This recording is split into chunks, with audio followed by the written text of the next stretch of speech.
Okay. Hi, everyone. We are calling this meeting to order at 7:03 p.m. Thank you, everyone, for being in attendance.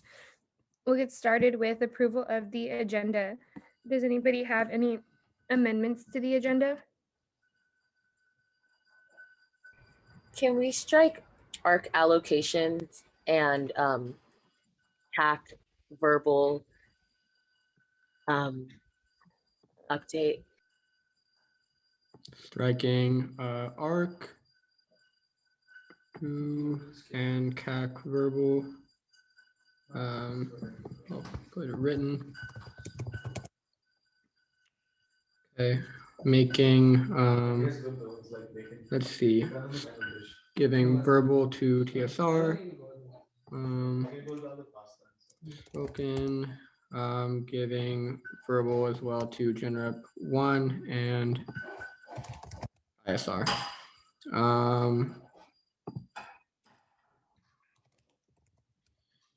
Striking bag.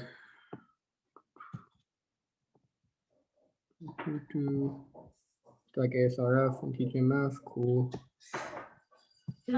Justin, you don't have to change this if you don't want to, but I'm going to place I'm going to place future student leaders of color conference and that seat at the table before HAB and election calendar. Okay, I can. Can we strike TGIF, but a note to the public that it's only because of the holiday weekend during our normal meeting, so I'll announce the allocations for this week next week. Cool. Oh, and actually, can I give like a very short spoken officer report? Yep. Let's see, where you at? Cool. Striking TGF. Did I miss something? Can we also strike capital contingency, please? Cool.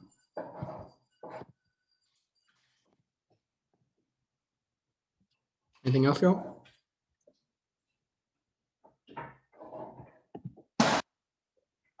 Coolio. Is that Thanks it? for going slow, y'all. Thank you, Justin. Okay. If there are no more amendments to the agenda, a motion, please. I motion to approve the agenda for February 16th. I second. Breeze motion, Sachi seconds. All in favor, vote yes, or raise Oh, your hand. sorry. Fernando, really quick, could you add Elijah to the panelists? Thank you, and the attendees.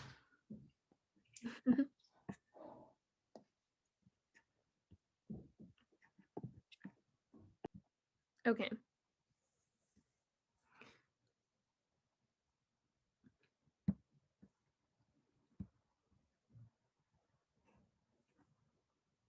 Christina, are you not able to vote?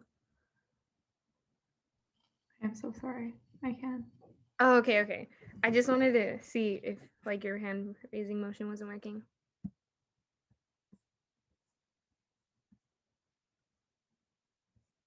Okay. Awesome. By a unanimous vote of 13-0, the motion passes and the agenda is approved for tonight. Okay. Approval of the minutes. Does anybody, has everyone got a chance to read the minutes? If so, can we get a motion for that as well? A motion to approve the minutes for the meeting of 2/9/21. Justin motion, Zuleika seconds. All in favor, please raise your hands.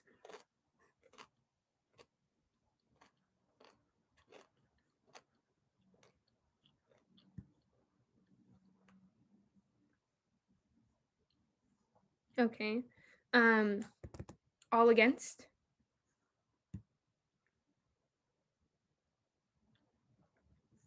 And then all abstaining?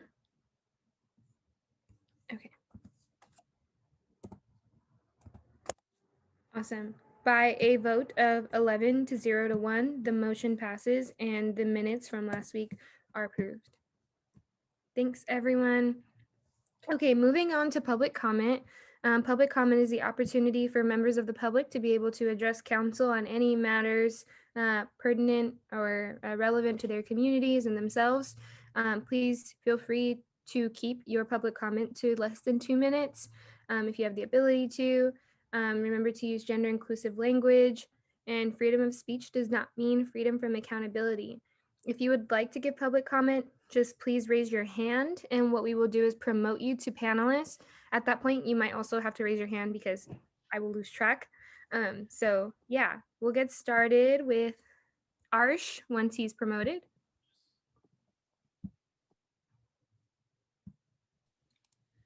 Hi, thank you, Naomi. Great. Good evening to council members, admin reps, and members of the public present. My name is Arsh, and I serve as an undergraduate representative on the ASU-CLA Board of Directors. And I'm just here to share some brief updates regarding ASU-CLA's operations and the latest initiatives. So on the retail division side of things, management is implementing several initiatives to ramp up the UCLA stores reopening to accommodate students by enforcing social distancing and adding sanitizing station. And the curbside pickup option will also be available. And in addition, acrylic barriers have been installed in several locations such as Louvel, North Campus, and Acumen Union. On the trademark and international licensing side of things, we've signed up new licensees in Brazil and Chile to expand our outreach within the international market. So for us to have more of our products sold there. And on that topic, I'd also like to introduce to council another platform that trademark and licensing division for ASU-CLA uses called EcoVadis, which is a collaborative platform that allows companies as well as those of companies to assess their environmental and social performance, as well as those of their suppliers. And after measuring performance of our third-party vendors against specified metrics along the lines of ethical and sustainable practices, it assigns each of them a scorecard. So this platform is used by trademarks and licensing to hold accountable the licensees that sell our products in both the domestic and international markets, and also address issues such as counterfeit products. And lately, we're noticing a greater number of our partners getting higher ratings and rigorously following these established standards. And for areas that are identified as concerning, management is also taking appropriate steps to address the same. On the social justice area of focus, we're implementing more diversity, inclusion, and belonging trainings across the organization for all our personnel to foster an inclusive environment. And we're also collaborating with local businesses, the most recent one being the Command and UCLA collaboration, as you might have seen on our social media pages. And for those that might not be aware, just to shout out Command, they're an LA-based art collective composed of UCLA students and recent alumni. Got really cool stuff, as Naomi's saying in the chat, so please check them out. And also, one of the latest initiatives that we're taking is to address shelter insecurity. And for that, ASU-CLA has partnered with Safe Place for Youth to help students find housing. So shout out to Safe Place for Youth. And finally, something that I'm most excited about, and I'm happy to share this with the council, as a result of the collaboration with Starship Enterprises, and shout out to ASU-CLA management for their negotiations. UCLA will now have food delivery robots that will provide an option for safe and contactless way to have your food delivered anywhere on campus from an on-campus restaurant. And so various campuses and universities across the states, including Purdue, George Mason, and Northern Arizona, have that facility already, and then we're also going to get it in the fall. So they're preparing for ramp-up plans and for this to operate when we're back on a near equal density when things happened before COVID. So those were all the updates, and ASU-CLA board meetings are open to the public and happen the last Friday of every month at 12 p.m. Feel free to reach out to me if you would like to attend and want the Zoom link. We definitely welcome public comment from all our constituents, and be great to see undergraduate students attend. So thank you so much for the time, and I'm happy to answer any questions that anyone might have. Hope you have a great evening. Thank you, Arsh, and thank you for being so proactive and always coming to council to share with everything that's going on within ASU-CLA. Also, I just want to plug one more time. If you guys could restock the sweaters, that'd be really awesome. I didn't get mine. I would really love one. I'll definitely convey that. Thank you. Thank you so much. Okay. Next we have Ira. Sorry, I don't want to mispronounce your name. So hi everybody. My name is Ira Fawcett. I'm the Director of Investigations on the Undergraduate Student Association Election Board. Oh, Ira, your audio's cutting out a little bit. Oh, okay, 1 second. It might be the AirPod. That happens to me Can sometimes. you hear me now? Yeah. Okay, sometimes my AirPods don't connect. Okay, well, to restart, I guess, my name is Ira Fatek, and I'm the Director of Investigations on the Undergraduate Student Association Elections Board. So this comment is regarding Council's concern that certain prospective candidates have an unfair advantage over others because of their actions this quarter. While I do completely understand Council's valid concerns, the rules, unfortunately, that initially existed were not clear. This was an unprecedented election year. It caught us off guard in some respects, but we quickly adjusted to the new problems that we faced. To remedy this ambiguity, we retroactively created new documents and guidelines that would fill in these gaps. And for this lack of clarity, we take complete responsibility. And because of this lack of clarity on our end, we think it would be unfair to sanction these prospective candidates for violating rules that didn't initially exist. I agree that the prospective candidates should not be arguing with us or attempting to undermine our authority in any respect, but rest assured that we have made it clear that they have to follow the rules and regulations that we set. Following the release of our new guidelines, we treat every violation equally and with the same considerations in our investigations to ensure standardized treatment before the election code, the pre-campaigning guidelines, and the social media regulations. This decision might not be something Council entirely agrees with, but the entire Elections Board Executive Committee have decided this in order to ensure a fair, equitable, and transparent relationship with the student body. Thank you guys so much for listening. Thank you, Ira. Laura? Good evening. I'm Laura. I am the undergraduate representative for the research working group for the COVID task force. I'm here to update what has been updated, I guess, for the past 2 weeks. And so in terms of positive COVID numbers, that number has increased to 80, which is from the last time we met. And I think this morning I received a new message that the Holden Place moratorium that was implemented on December 7th has now been lifted. So new ROPs can now be submitted via DocuSign. However, I don't really think this pertains too much to undergraduate researchers. It's just a sign that things are improving and we're taking the steps to phase up or to ramp up research into phase 3, which will hopefully allow some undergraduate researchers to return to lab. But that is all. Thank you. Have a nice evening.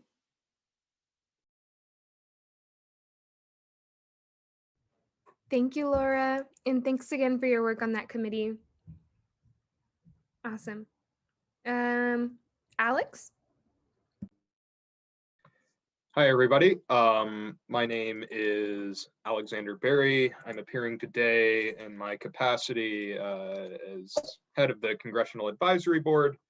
And I'm appearing on behalf of the board along with Kyle Radwinski of the Disabled Student Union and Jeffrey Umana of Ideas to bring sort of to your attention our intent to pursue a framework for public interaction with administration. And maybe more specifically, this is born out of some concerns about the Center for Accessible Education that were brought up by the DSU, which Kyle can speak more to. And it's our belief that the best way to ensure that those concerns are addressed is to allow representatives from the Congressional Advisory Board and representatives from USAC to speak with administrators in a public meeting under a set of joint hearing procedures. So I wanted to bring that to your attention, and we intend to pursue the necessary measures to make sure that sort of USAC and the Congressional Advisory Board are able to kind of not only speak to administrators in these open meetings and hearings one time, but to establish a framework whereby representatives from communities that might have concerns about issues before administration will be able to speak more broadly to those administrators openly at all junctures. So yeah, that's why I'm here, and I'm sure Kyle and Jeffrey will be able to express their support of these matters as well. Thank you, Alex. Kyle? Thank you. Hello, my name is Kyle Bradwanski Ortega. I'm a founder of the Disabled Student Union and a member of the Congressional Advisory Board.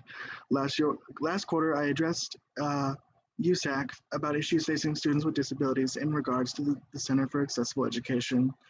I have come tonight to voice support for the Congressional Advisory Board's joint hearing initiative with USAC. This will provide a more robust mechanism for USAC to hold administration to accountable and understand in a more profound way the issues facing minority students.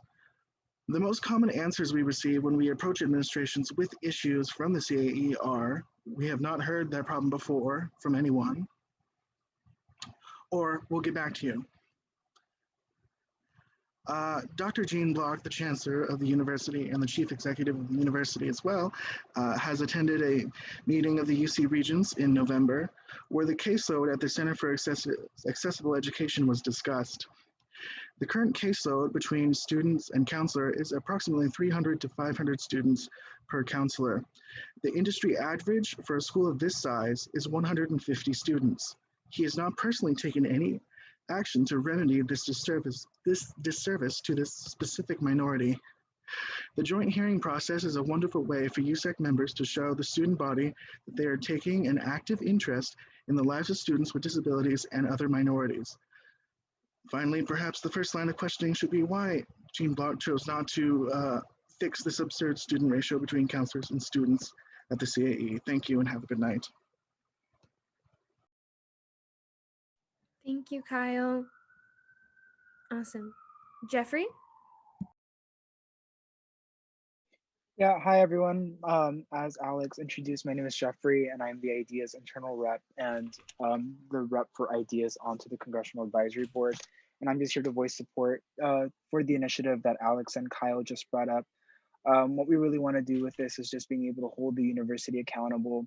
And so in the council supporting this initiative, we think that it would not only legitimize CAB and the concerns that our communities have that go beyond just this one instance specifically targeted to the Disabled Students Union, but also just legitimizing the issues that CAB represents altogether among intersectional communities. And we also think that it will set a precedent for the university to be held accountable both by USAC and CAB as a joint force. So yeah, I hope you guys can support us, and I think it is a valuable initiative to take on. Thank you. Thank you, Jeffrey. Awesome. And then I believe our last person we have is Sean. Hi everyone. Thank you for having me. My name is Sean, and I'm a second-year poli-sci major. I'm currently the grassroots tactical coordinator for CalPERG's End Oil Drilling campaign. As you know, CalPERG is a statewide student organization advocating for student issues from all 8 UC campuses, and these issues include fighting climate change, promoting affordable education, and turning out the youth vote. I wanted to give you all an update on what we've been up to for the past 2 weeks. Our lead campaign for the quarter is 100% clean energy by 2030. In order to address the climate crisis, we're trying to get Governor Newsom to commit California to 100% clean energy by 2030, ahead of the current 2045 deadline. Our campaign work is possible because we've got pledging student members at all the UC campuses paying the $10 CalPERG activities fee each academic term. This not only gives us the funding to hire professional staff, set up online infrastructure, and hold lobby meetings and conferences, but also keeps us independent from special interests and other large donors. With all of our funding coming from student supporters, we have the mandate to represent their voice. So we allocate 2 weeks every quarter to our pledge drive. This quarter, we phone banked previous supporters of our campaigns and students registered to vote with us in the past to ask them to pledge. Our goal was 800 pledges, and we smashed that goal by signing up 867 new pledging members. This is our best virtual pledge drive yet, and it's coming close to our in-person pledge drive numbers. We also had 340 new students show interest in working on our campaigns. Both of these victories have placed us in great shape in terms of funding and people power ahead of our climate Climate Lobby Day on March 1st, and statewide climate change conference in April.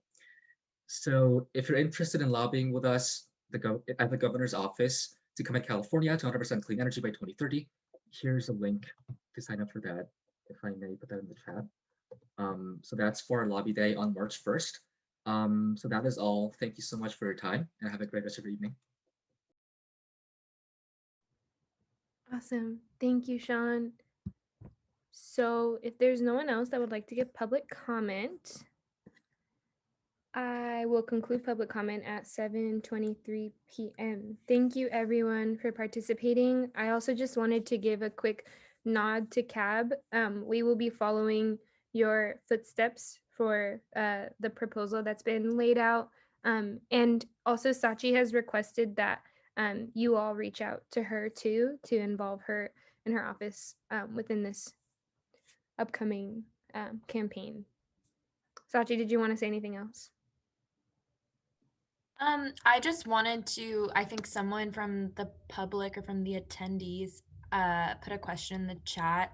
I can answer that now if it's appropriate, or I can just follow up like in the chat or via email later if it's not appropriate for the meeting. I would say go ahead. Yeah, just to summarize, and I would of course defer back to Kyle and the rest of DSU to like really get more specific information on that. But essentially a huge problem was that in the end of the summer and then throughout fall quarter, my office and the Disabled Students Union and All Brains were involved in an interview process for the new CIU director, in which our voices were directly gone against, and in which a candidate who we felt was harmful for the community was, hired against our comment against that. So that's just a quick summary, but I can drop my email and I'll drop DSU's email with their permission in the chat if you want more information. There was also a resolution that was passed too. Sachi, could you drop that? Yes. Okay. Awesome. Thanks for the response, and also thanks for the question. Okay. Moving on to our funding bodies, we have contingency. David, take it away. Hi, everybody. So this week we had a total amount requested of $4,033.13. And then the total amount recommended was $3,460.93. And these are to 13 non-USAC entities.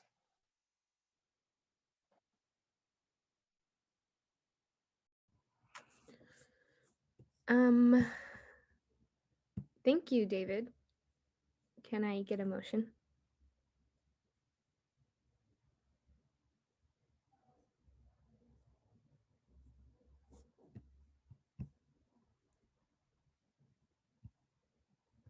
Hello?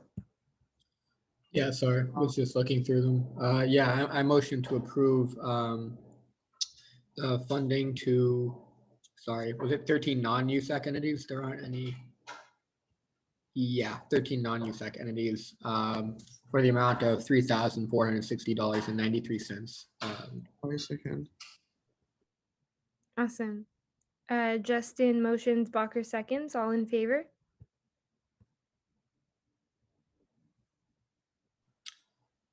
I can't raise my hand because I was made a co-host. I vote yes. Noted. Okay. By a unanimous vote of 13-0, the motion passes and the contingency allocations for this week are approved. Thank you, David. Okay, moving on to SFS allocations.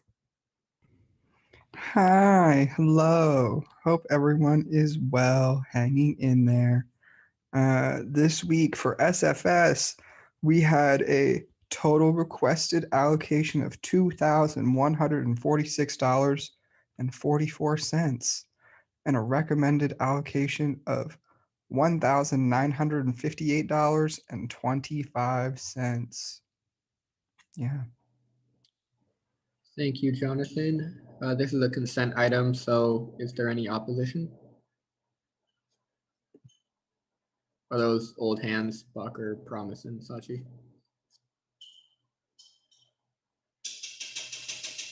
Yes. Any opposition? Going once, going twice. Cool. Is it passed or I don't know what to say, but yeah, thanks, Jonathan. Next is SWC Programming Fund. Christina, did you still mean to keep that on the agenda? Yeah. Cool. Passing it to you. Okay, so this week, $1,920.95 were requested and $1,880.95 were allocated towards Sky Happiness Club for a happiness workshop, Students for Integrative Medicine for a self-care and wellness fair, and then the Undergraduate Psychology Society at UCLA for a QPR certification event.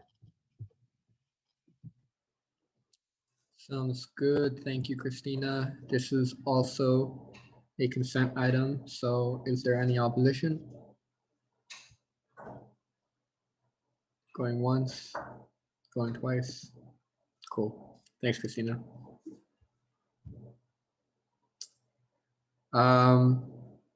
Awesome. I think that's it for funding. Yeah, let's move on to special presentations.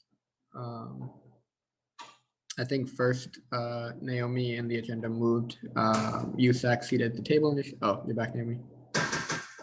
Okay. Yeah. After you. So thanks, Justin. We can start with the USAC Seat at the Table initiative. I believe we have Gus here from City Lab. Hi there. I'll turn it over to you, Gus. All right, thanks everybody for having me. I'm Gus Wendell. I'm the Assistant Director at City Lab, which is a research center here at UCLA that's housed in the Architecture Department.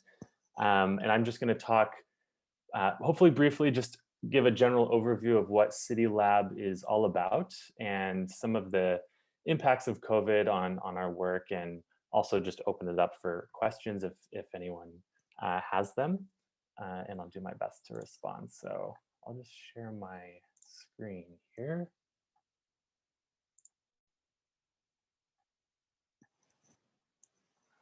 Great, can everyone see that okay?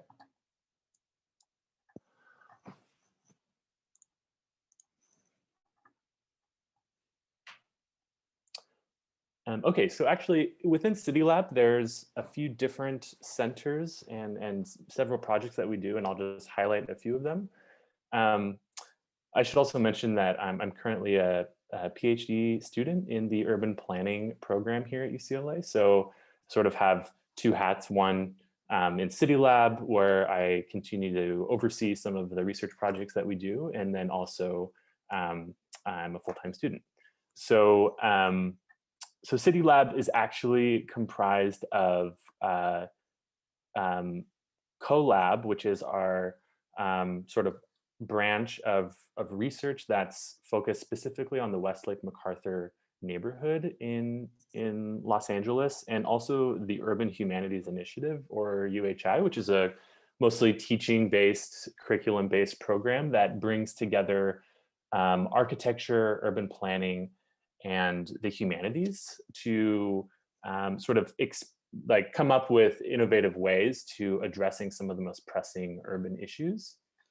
And City Lab is in general, you know, we're always concerned with, you know, using the tools of urban planning and design, so design and policy, to try to make our cities more livable, more equitable, and more beautiful. So we really take serious, you know, questions of social and spatial justice, questions of equity, questions of aesthetics, and so on.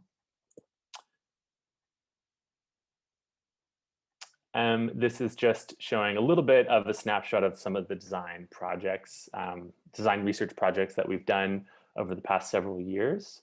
And I think you could probably get a lot of this from our website, but I think what I would just focus on as a good example of the kind of work we do is the backyard buy home. which took backyard homes, or otherwise known as accessory dwelling units, ADUs, and really was thinking about how do we make, how can we affect policy at the local level, but also the state level through testing an actual backyard home here in LA, and testing a series of prototypes that can inspire new thinking about what's possible and help win over public opinion. So this is just a sense of some of the projects that we do. And this is a snapshot of just some of the folks who make up our team. We are mostly, Dana Cuff is the director. She's a professor of architecture at UCLA. We also have Gustavo Leclerc, who is the associate director of the Urban Humanities Initiative. And then most of the folks who work with us are graduate students in architecture and urban planning, although we do sometimes have students from other disciplines like English and history and the arts in general. We also have, every year we have 2 undergraduate students working with us. And yeah, our team is always sort of evolving in this way, and we're continuing to work remotely as a lot of places are attempting to do. This is just to get a sense of the kind of geographic distribution and connect the different nodes of work that we do. So you can see the Urban Humanities Initiative is really, in the upper left, is characterized by, sort of a seminar approach. We're in the classroom where we're using different ways of interdisciplinary thinking.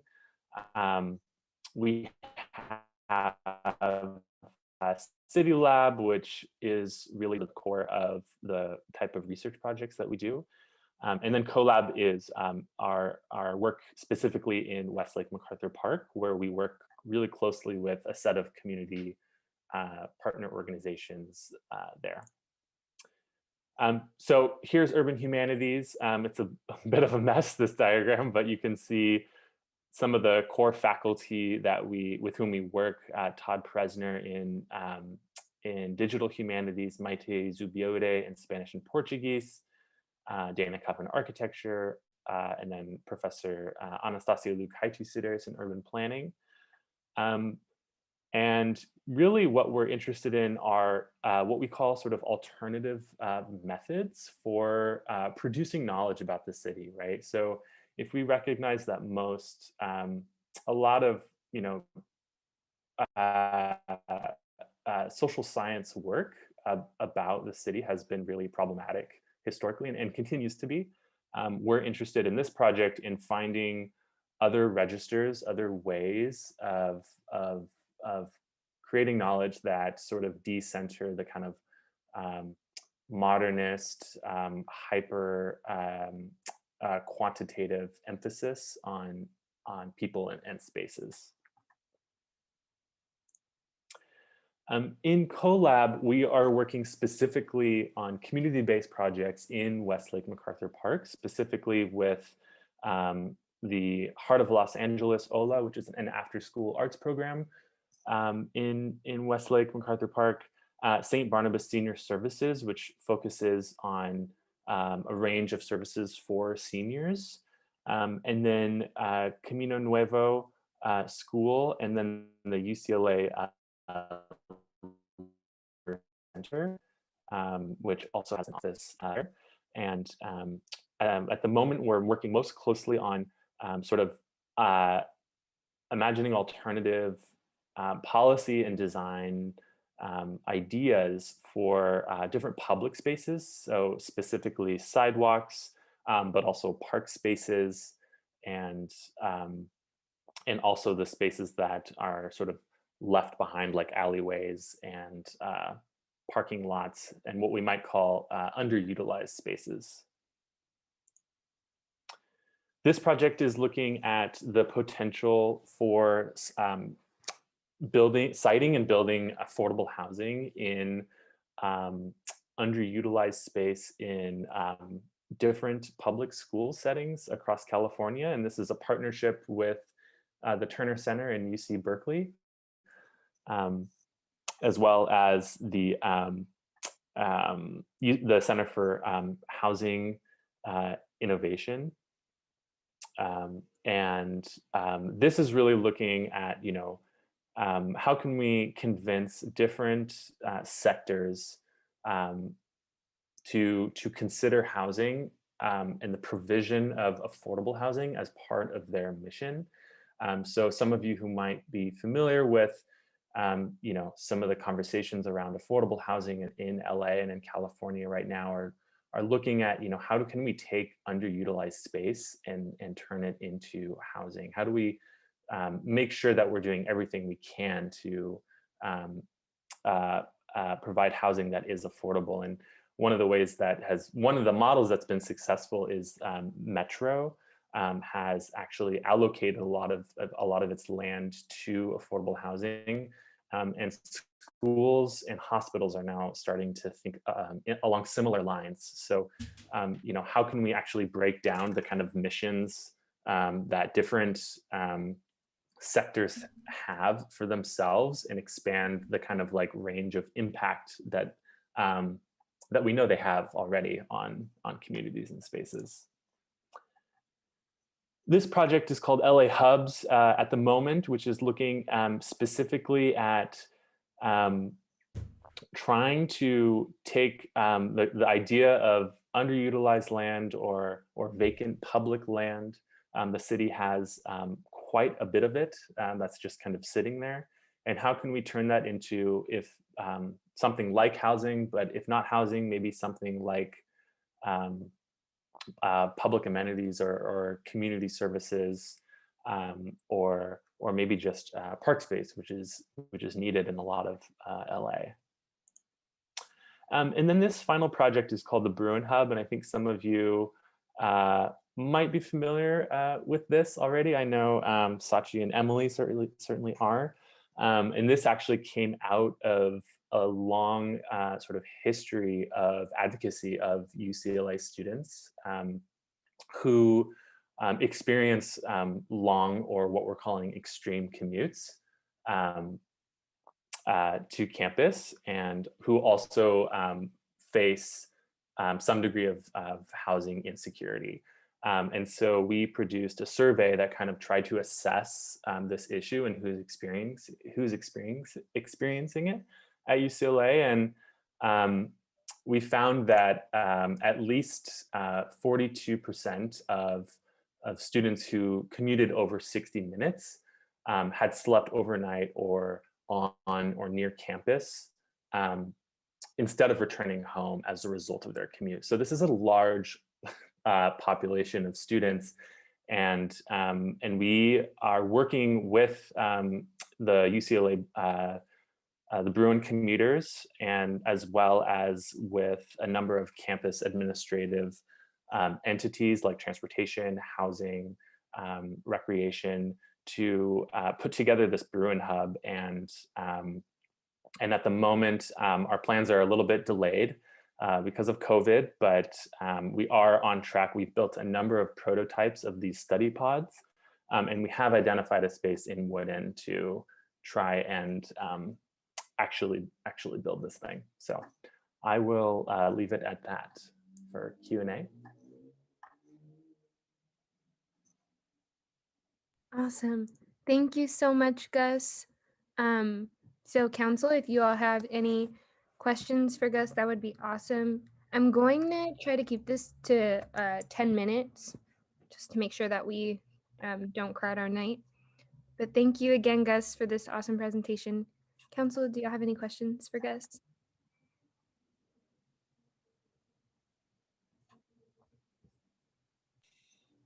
Yeah, I can't raise my hand, but yeah, first of all, Gus, thank you for being here and all that, and giving this presentation. Really, really appreciate it.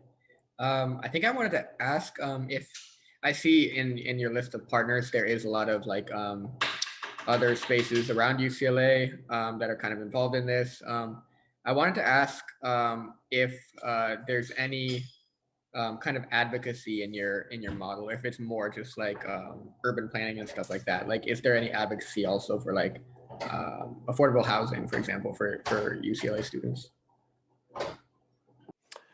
Yeah, thanks for the question, Justin. And yeah, I think you know, the Bruin Hub, for example, is definitely like from advocacy. It's not something that would have happened without it, and it's still ongoing, right? Like this thing has still not been realized, so it's only through advocacy that it will happen, frankly.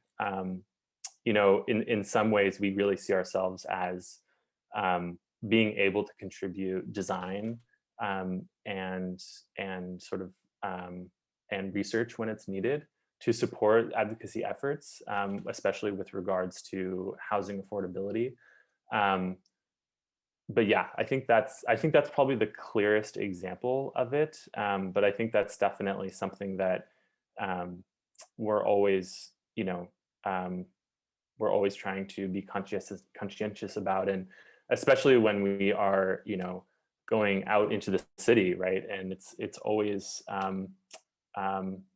you know, absolutely essential that we are working in partnership with communities, and you know, that to a large extent really has to do with the relationships that we have, and making sure that there's reciprocity, and making sure that there's sort of mutual stakes and ownership. Yeah. Thank you. Sachi? Yes, hello. Thank you for this presentation. I've had the privilege to see some more in-depth looks at least the Bruin Hub, so I appreciate you being able to share with the public as well.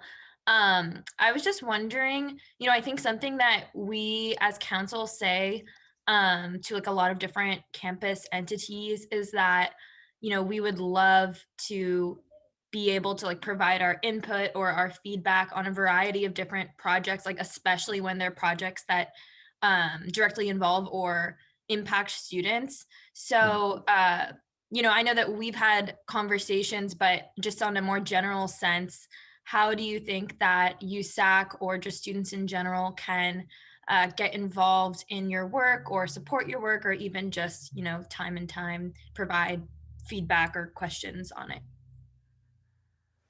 That's a really great question. Thanks, Sachi. You know, I think that's like, yeah, that's something we should think more about. I think, you know, there's a number of ways, but I don't think there's like one like straightforward way. One, you know, sort of the low hanging fruit would be like, email us, like tell us what you think. But there's probably something we can do better about like getting our message out about what we're doing. So I really appreciate you guys like making space today.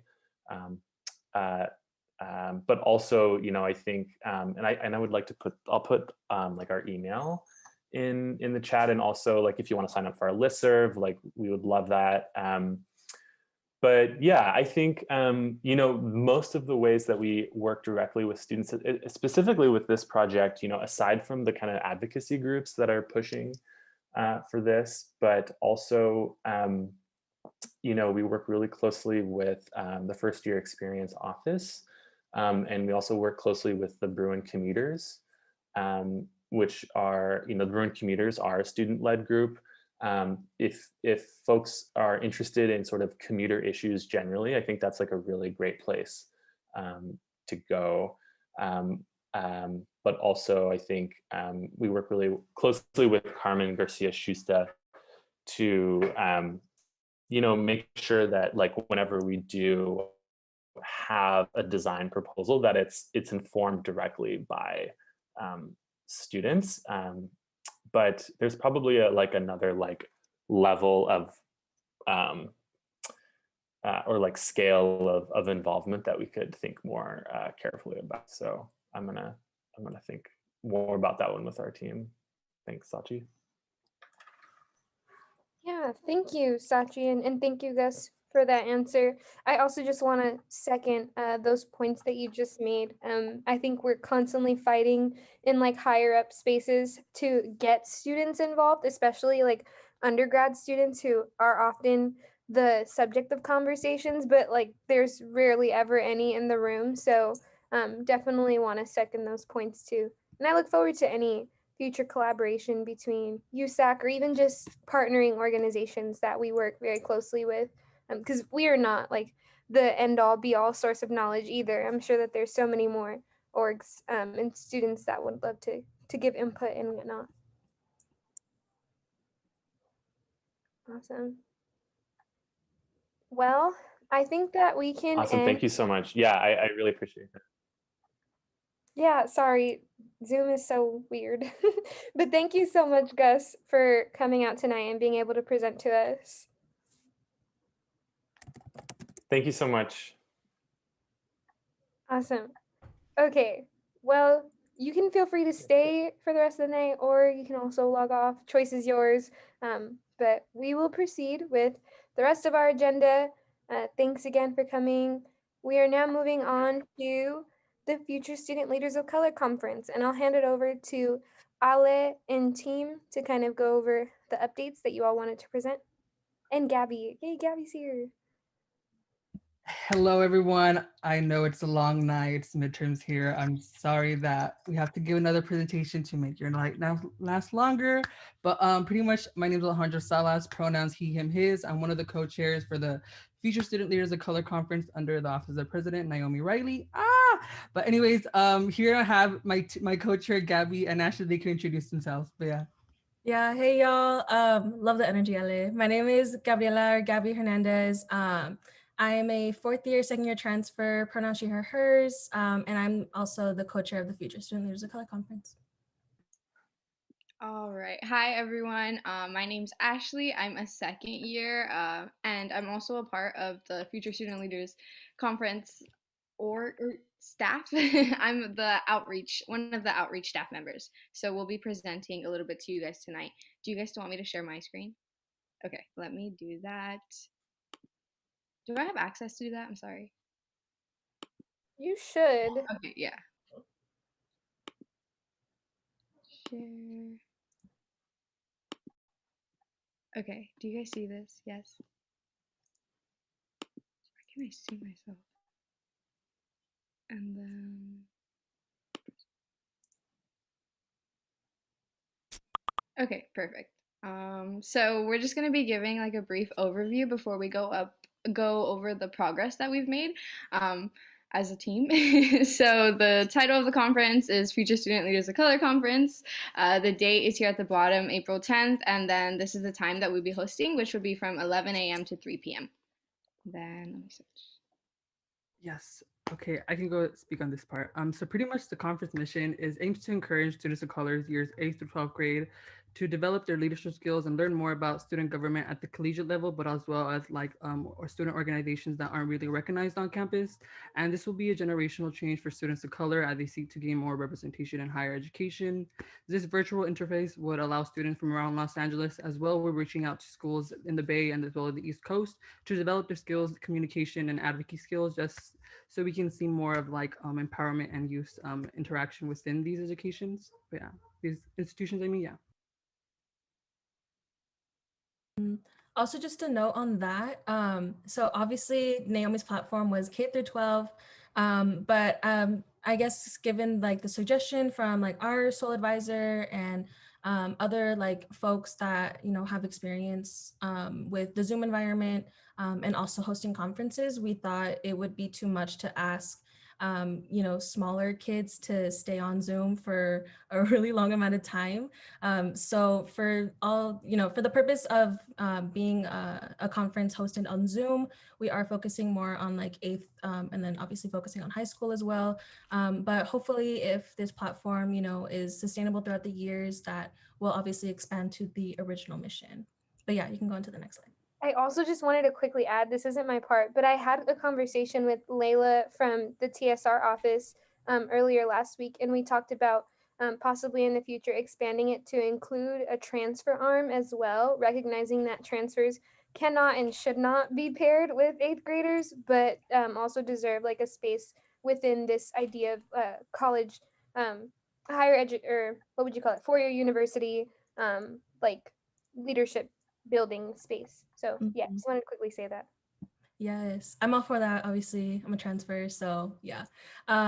Okay, so then our theme that we chose is New Leaders, New Beginnings, and our pillars are essentially going to guide the conference, but mainly like the workshops that we're planning and hosting. So the acronym is LEADERS, and it goes into leadership, empowerment, aspire, diversity, engage, reclaiming space, and success.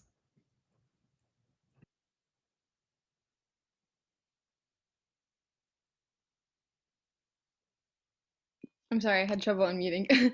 Okay, so then for the workshop hosts and panelists, we do require that there will be a training that they will need to attend just to ensure that everyone is like prepared to conduct themselves in front of these youth when they are facilitating these workshops or panels. I could read this to you, but I don't really think you want to hear me read. So that's essentially what it is. It's an hour-long workshop. And then, yeah, just to kind of educate the volunteers and the panelists on their duties when they are in these environments, and so that the parents can trust this conference to maintain an environment of trust. And then, yeah, next slide.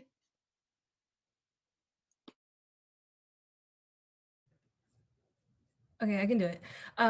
So this is kind of where our ask comes in for y'all.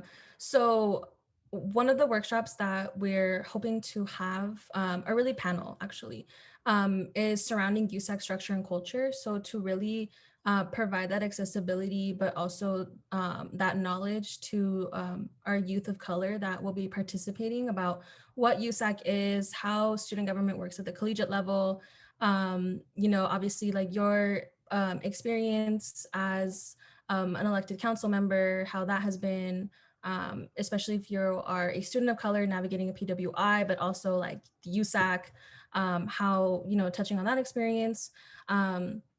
So essentially our ask is to have about 4 or 5 USAC elected reps, preferably but not exclusively, that identify as students of color, and who discuss like their experiences of overcoming the barriers across campus, how you were able to navigate or how you were still navigating the spaces that you are in, and how you create change on this level institutionally in higher education. I think that was the last slide, right? Because the ending is just right Yeah, there. the frequently asked questions part. Yes, so that's our ask. Obviously, I think for the last slide, we have our contact info. If you are interested, you can send us an email, or if you want to say now, you can, and then we'll be in contact with y'all. But if y'all have any questions about the workshop or the panel, the conference so far, progress that we've made, y'all have the floor. Okay, I'm so sorry. Before we leave the floor open for questions, I kind of just wanted to go back to this slide and kind of reiterate how important and how much we would really like you guys to participate, or people from your offices to participate. As a conference for like students of color, which is I think something very rare, because a lot of students of color kind of get pushed aside in these like predominantly white or elite institutions. I think it would be super, super important to show that there's like role models and people in these spaces who have done this before, because I think that's extremely encouraging to students, even thinking about pursuing higher education, whether it be at institutions like UCLA and like elite institutions, or just be any type of higher education. I think it shows them a really good example of like what they can attain to be and what they can hope to be. And we would really hope that you guys have an interest or can at least kind of reiterate this presentation to people in your offices, just to kind of see if anyone would be available like the day and time that the conference is, and be open to kind of presenting. I know it requires some vulnerability and like being open to speaking to others about like your past experience or your current experience. But yeah, we'd really love for you guys to participate, and I just really wanted to stress that because you guys are awesome. The work that you do is awesome, and we would love for you to talk about yourselves because you guys are awesome. And yeah, now we can open the floor for questions. Sorry, I had to add that. No, actually before, just to expand on like other workshops and panels that we're having, we already met with the mother organizations and kind of pitched our panels to them. But we are also having programming and workshops in terms of like finding your community. So having, you know, mother organizations and like leaders in those orgs be on a panel, but also orgs that like the Afro-Latinx Connection, reaching out to them, UNICA, right, focusing on our Central American students, obviously because of like historically, like these mother organizations have focused on, you know, certain identities. And then, you know, there are also other organizations on campus that have started out, you know, expanding into more complex identities, intersectional identities. So obviously seeing the importance of seeing yourself being represented in spaces, but also if you don't see yourself, like create your own space, right? So that's kind of the impact that we hope to have, and that's our intention. But yeah, just reiterating everything Ashley said, we hope that folks are interested in, you know, being a part of this panel. But yeah, if you have any questions. Let me add one more thing. Pretty much our keynote speaker, we'll be working with Professor Tyrone C. Howard. If no one has taken education on 130, education class, gender, race, and equality in education, and I don't know the title, but I'm in that class right now. And pretty much that class has been a safe space where I've been able to like to identify the intersection identities as me being a queer person of color and pretty much low income. I feel like these are important topics to discuss when we go into an institution like UCLA, and just and how individuals have multiple identities. So if anyone once again wants to be part of this conference, we will be having significant speakers at this conference who will be empowering youth, and just my brother will be attending. So I'm just like, and I'm just pretty much saying, just come and join, come and join. Thank you so much, Ale, Gabby, and Ashley. Sorry, I was putting my laptop down. Y'all are so awesome. I do want to open the floor up to council members. If you all want to maybe nominate yourselves now, or if you have any questions. I think we're very thankful for the energy that y'all brought forward to this presentation.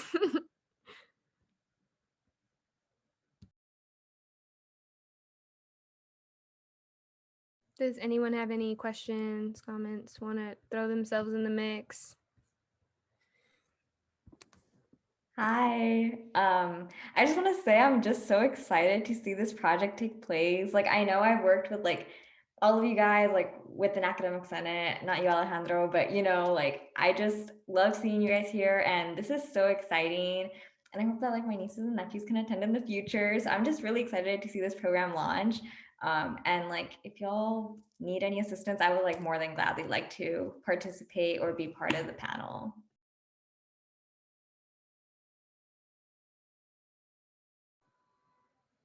Go ahead, Sachi. Yeah, also just a million thanks for this. The energy was great. It woke me up for tonight, but also this is like really important work, and I'm super excited, like everyone else said, to see it come to fruition. Yeah, I also wanted to say, like, I think another point that really like resonates with me is like, I think there's a lot of students who come from predominantly white high schools. Like that was the case for me. And I think I never like even like really identified as like a person of color until I came to UCLA. And so I just like, I love this initiative from that angle as well. And like showing students that not only like UCLA is home for them, but also like they can be leaders and they can do all these things, like just like you were talking about. But something I wanted to like ask or suggest is, I know that in a lot of like USAC affiliated things, like I'm thinking right now of TGIF specifically, we have like a lot of these same discussions about what it means to be a leader of color in a predominantly white space. And like, you know, sustainability, it has been historically that kind of space. So I'm just wondering, like, if you all wanted to hear from, you know, those leaders as well who might not sit on council, but are like kind of in that same situation along that same line. Oh my God, yes, of course. I was like, that's so great. I was like, if possible, we'll be sending you a link of like our programming and workshop chair just to like reach out to discuss like how can we like work together and see that, because I love that idea. I just want to say that that's such a great idea. But yes, of course. Gabby, do you want to add anything on that or no? Well, I think we were actually in the works of trying to have a workshop or a panel even focused on like sustainability in that movement. So yeah, we could definitely keep in touch. If you have any contacts, you can email our contact on the screen. Yeah, that's super dope. Awesome. I guess one more thing that we wanted to mention before we close out the presentation was just recognizing that if you all have high schools that you all went to, or just communities that we haven't reached yet, and you have special connections, feel free to add them to the list. Of course, in coordination with like our chairs, but that was something that we were really hoping to do, especially with like Bay Area students too. Even though we didn't want this to be an online conference, we certainly have also kind of gained some advantages from it too, in being able to invite more students than just the LA region, which this was initially intended for. So yeah, I just wanted to offer that. But if there's nothing else, please reach out. I'll probably be bugging y'all too to make sure that we get a pretty lit panel. And yeah. Okay. Well, thank y'all so much for coming and presenting to us. Thank y'all so much. Have a good night. Bye, y'all. Thank you so much. Have a nice night. And pretty much, I'm just gonna say I'm a fangirl. Everyone in here, like, I like see you, like, I'm for the people, and I'm like, amazing. But pretty much, I just want to say great job and keep the hustle. And thank you for providing this space for us and seeing individuals like you and me, pretty much taking up this space, not taking up space. This is our space. But yeah, pretty much. Thank you. Have a safe night. Good luck on midterms. But yeah. Thank you, Alex. We really needed that. Thank you. Thank you. Okay. Moving on to the Program Activities Board and their COVID-19 relief proposal. Yiju and Jerry, I'll turn it over to y'all. Yeah, thank you so much. Wow, those are such great presentations, and we'll try to top them, but we're probably just going to talk about numbers and boring stuff like that. So, but I'll try my best. Let me just share my screen really quickly. Okay, how do I make this? Okay. All right, so thank you all so much, Council, for inviting us over to present our proposal. So I am chairing the CAC committee this year, the chair, and also grad student representative. So it's a little bit of unfamiliar terrain to be in this meeting, but very glad to be here nonetheless. And then I also have Jerry with me. Do you want to introduce yourself? Yeah, hi, so my name is Jerry. I am the chairperson of the Campus Programs Committee, the other committee, one of two committees within this Program Activities Board, or PAB. Yep, and we're both on behalf of our respective committees. And the purpose of this presentation primarily is to make you all aware of the surplus in the referendum funds this year, and hopefully move efficiently and quickly to transfer our fund surplus to students in need in our own communities. And yeah, so we'll just give you a little thing. So outline, I promise we won't take up too much time, but we did want to give you just a little bit of an intro as to what we've been doing, what we're up to. There's a lot of different committees on campus, so we can just describe ourselves really quickly, and what we did with the COVID-19 relief funds last year, and what we've been doing this year and hope to accomplish by the end of the year. So yeah, the PAB, so we're both representing the CPC and the CAC, and we basically represent student views in apportioning funds.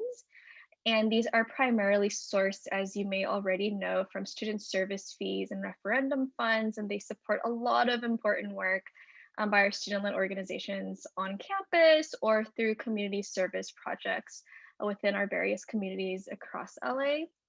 And at least for CAC, a lot of our budget comes from the referendum funds, and a lot of them go towards programmatic costs such as travel expenses, meal costs, and educational materials. And I think if we had more time, I'd love to share with you the kind of social impact that a lot of our organizations have been making in previous years and especially this year. So we can do that at a later time, of course. But today we wanted to bring your attention mostly to the surplus and referendum funds. So overall, like our work, we've been pretty generous in our allocations this year, given everything that's happening. But as you may already know, many of our funds, which usually go towards like travel expenses and meals and stuff of that nature, have gone untapped to abide by social distancing measures and other safety measures. And so it's left us with a considerable surplus, and we believe as representatives of our committees to reallocate those funds back to students on our own campus, especially those affected most by the pandemic. And so overall, we just want to express first our gratitude for these referendum funds. They've been so impactful for a lot of student organizations in the communities they serve. But we believe as student representatives as well that a surplus, especially if we know that they won't be used this year, should return to students. So yeah, so we can just do like a very quick recap of what we did last year. Jerry, do you want to kind of, I wasn't here last year. I'm a first year grad student, but Jerry has a lot more knowledge on how that went down last year. So you can share a little bit about that, Jerry? Yeah, for sure. So there are two types of fees that we gave to support students in their pandemic time. So that would be the $175,000 from the student service fees, which are paid for by graduate students and undergraduate students, and that amount is set by the UC Board of Regents. And there's the $75,000 in USAC referendum fees, which are only paid for by undergraduate students. So this $75,000 that was paid for only by undergraduate students was then divided up and given to the Financial Supports Commission, so $37,500. And then the other $37,500 was given to the Student Wellness Commission.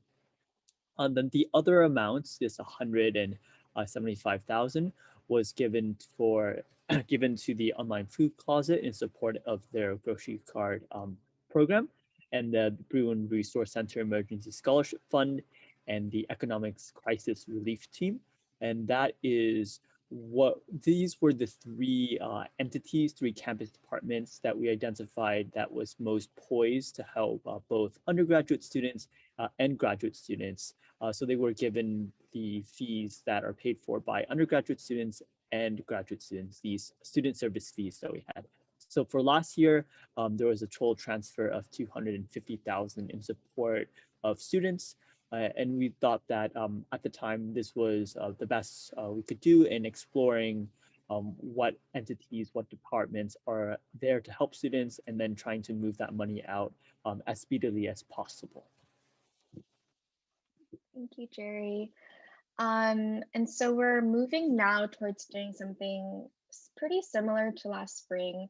And so we've been in the talks with various campus offices, mainly the three that listed here, about another round of fund transfers this year, given our respective surplus. And so for now, we mainly CPC, out of CPC's budget, they've been able to allocate $100K towards CPO, BRC, and ECRT recently, I believe last month. And the purpose of this proposal is for you all to consider approving the reallocation of $200K in referendum fees towards our campus partners. And we'd be more than happy to explore options with you all at USAC, the FSC, the SWC, but we all believe that you know where to allocate these funds the best and reach students most efficiently.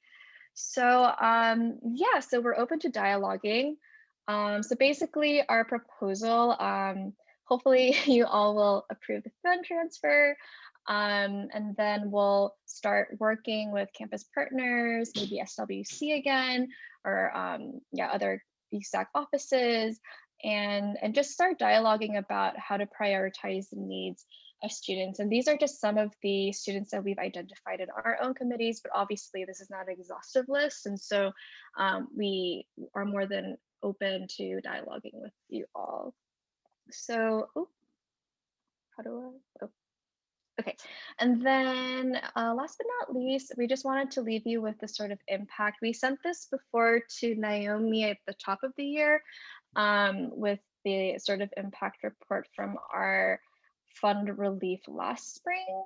And I believe this is FSC and this is SWC, but as you can see, like it had a pretty far reach for something that was mobilized within a span of a quarter. And now that we've had a little more experience in allocating these funds and working with these different offices, we hope to increase the scope and depth of the financial relief for students impacted by the pandemic. And so we expect to see these numbers increase, but most importantly, reach students most in need. So yeah, so that's it. We can definitely answer any questions related to any budgetary numbers or specific stuff like that. But yeah, the floor is all yours, and thank you so much for listening. Thank you, Iju, and Jerry for presenting, and honestly for all the hard work that you all put into this presentation and just the work that y'all are doing just as a whole. I had a question. I mean, if you all could go back to the numbers, and not the other one, sorry. Oh, yeah. This year or last year? This year, yeah. Okay. I would love to know if you all are amenable to this going more towards like student ran economic or COVID relief funds. Not to say that none of these programs are in need, but we have also done and are also continuing to do like really broad outreach and are hopeful. I think Noe can also probably will want to speak to this too, but we've gotten large amounts of students who are applying to these funds, who I'm sure will also tap on ECRT and the CPO Basic Needs Gift Card Program. But I'm just wondering if it will be a better use of our fees to go towards these relief funds that aren't super funded, as maybe some of these other programs are. Any thoughts on that? Just clarification, by student-run organizations, do you just mean, are you including like USAC offices as well? And yeah, essentially, yeah. I know. I know our USAC relief fund is open right now, and then I also know that the IVP's rent relief grants are also open too. And even just the idea and the name of like rent relief, I've already heard so many people in the virtual space, of course, like really excited about that initiative and just excited about pandemic relief in general. Right. Yeah, and so sorry, we should have just added your other USAC offices here too, but these are just the names of the programs that we've already allocated funds to already this year. But like last year, we're open to working with FSC. Actually, last year, I think, Jerry, correct me if I'm wrong, but all of the referendum fees went to FSC and SWC equally, equitably distributed. So we were thinking along similar lines, but also again, I'm totally open to approving these funds to go towards student-run organizations. So I think that was what you were asking, Naomi. Jerry, did you want to add on? Yeah, so I would like to just clarify. Can you go to the next slide? Okay, there you go. Yeah, thank you. So the 100,000 for the student service fees, these are monies paid for by undergraduate students and graduate students. Initially, when we were deciding how to give away this 100,000 in student service fees, we had spoken to Naomi on the USAC side, and then the GSA president, the Graduate Student Association president, to see if GSA and USAC had a means to distribute this 100,000 that was paid for equally by undergraduate students and graduate students. So because GSA did not have a process set up and they did not feel like they were able to distribute that money equitably for graduate students, we thought it was best to take this 100,000 that was paid for by undergraduate students and graduate students and then give that to these three departments, which service both undergraduate students and graduate students. But this 200,000, we feel since this 200,000 is paid for solely by undergraduate students, that it should be left up to the undergraduate students, the Undergraduate Student Association Council, to decide how those funds would be used. Thank you, Jerry. Thanks for that. Noah. Yeah, so I think you just answered my question of, I was wondering how much are left to be allocated. And so I would like to obviously meet aside from council to see how we can best provide it to students. We have a relief fund set up this year that we do feel capable of distributing that many funds. And I was gonna provide this later on, but just as an update to how many applications we've received so far, it opened last Monday and we now have over 1,140 applications. And that was, I think that's because Naomi's email went out today barely, as well as the Daily Bruin published an article yesterday. So I do expect us to get, I would say, at least another 1,000 applications by the end of the period. So I think that there's definitely is the need. And we are having a similar distribution process to last year that I think would help qualify us. But I know we also have the IVP rent relief grants as well. So if Emily wants to speak on that one. Yeah, I want to say, oh, I'm so sorry. I just saw the hand up. Zuleika, you can go first. You can go after Emily if you want.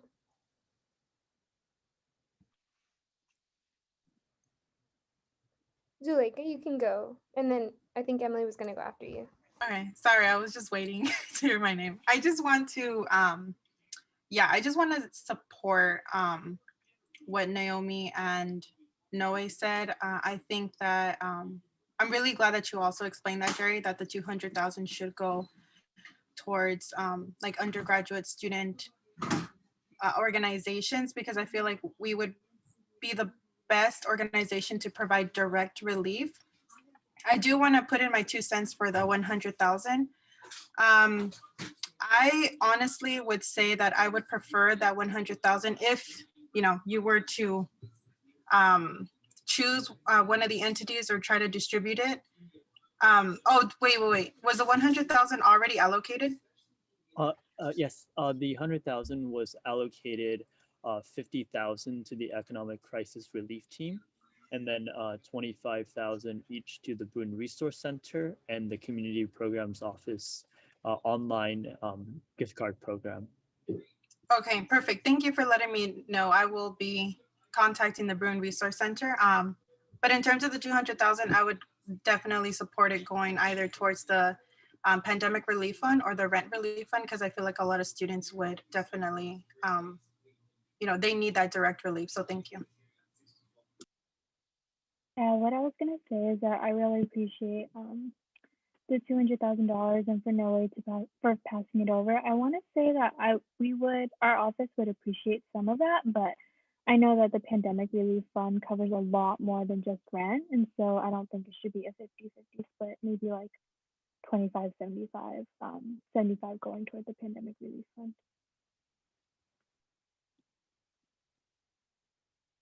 Yeah, I mean, I think, thank you so much for your input. And I think Jerry and I, ultimately at the end of the day, we want to relegate the allocation and the decisions to you all, the council. And because these are referendum funds, which belong to undergraduate students. And so we believe with, like the offices that we worked with last year or the new programs that were developed this year, you all have a better sense of what has the widest reach and what has the biggest impact. And so, yeah, and so I'll leave my email here, Jerry, feel free to leave your email as well. But we'd be more than happy to start, like dialoguing, like I said before, about where you all think would have we'll use this fund efficiently and impactfully. And so yeah, so I don't know how these approval of funds happen. I don't know if it's during the council meeting or not, but we can sit down and sort of hash down a more specific plan.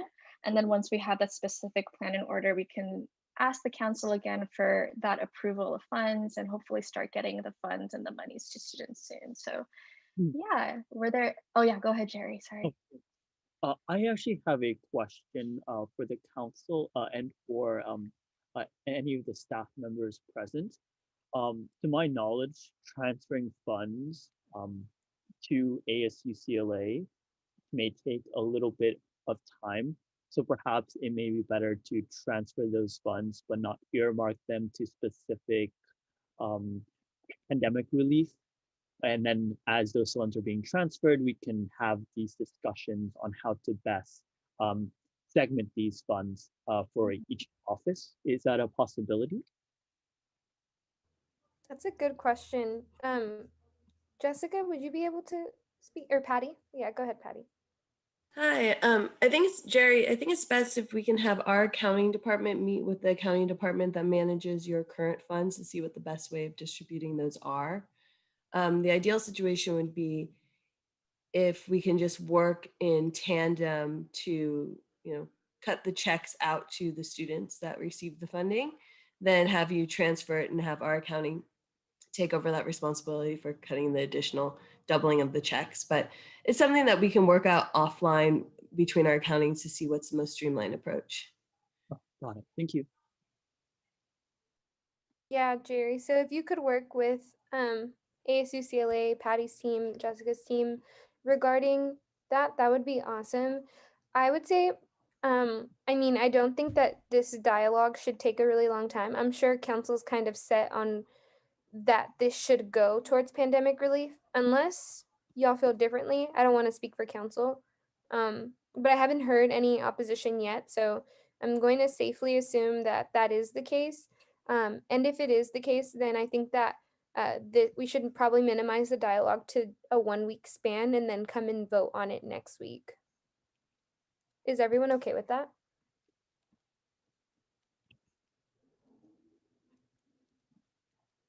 Okay.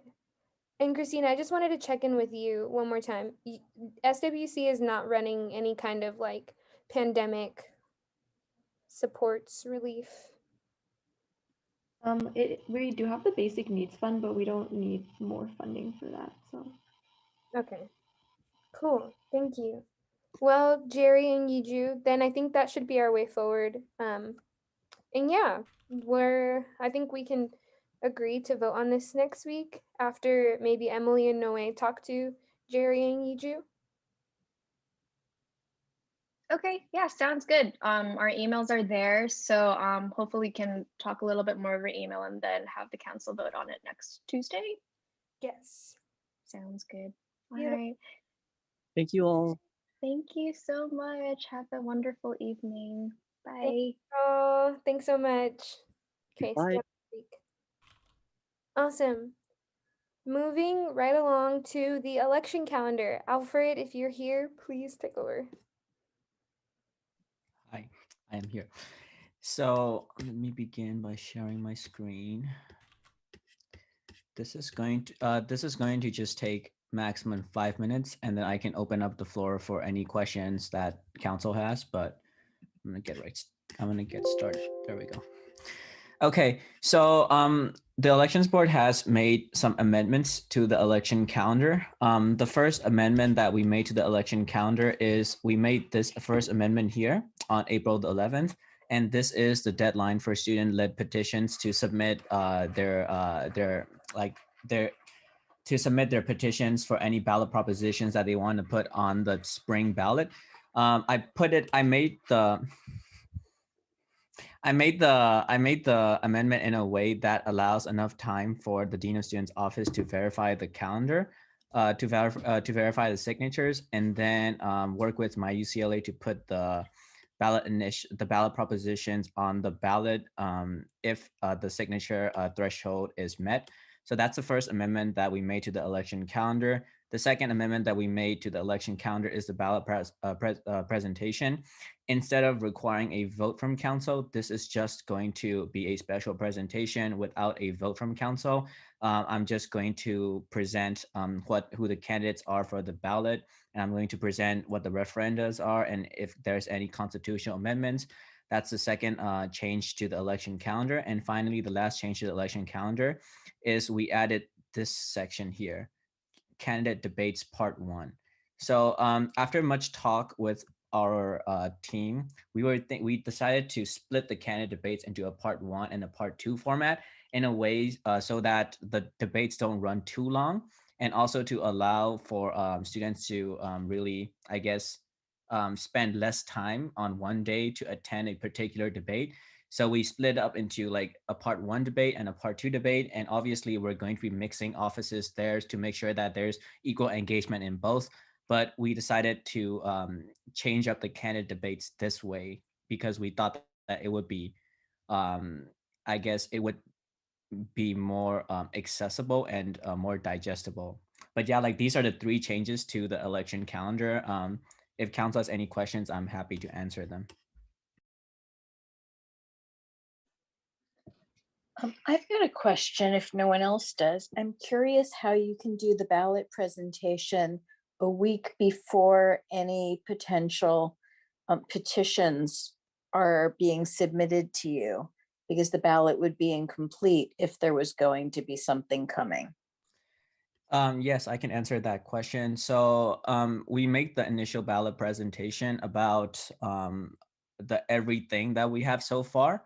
And then if, for example, the petitions are verified by the Dean of Students office and they have met the requirements, we are going to just put them on the ballot, but I'm going to make another ballot presentation to USAC just to update them of the added ballot proposition item to the ballot if there is any. So we're working with, yeah. And we're working with like my UCLA to make sure that they're aware of this and just to prepare them in case there's any. So there's going to be a space on the ballot if for any potential for any potential ballot propositions.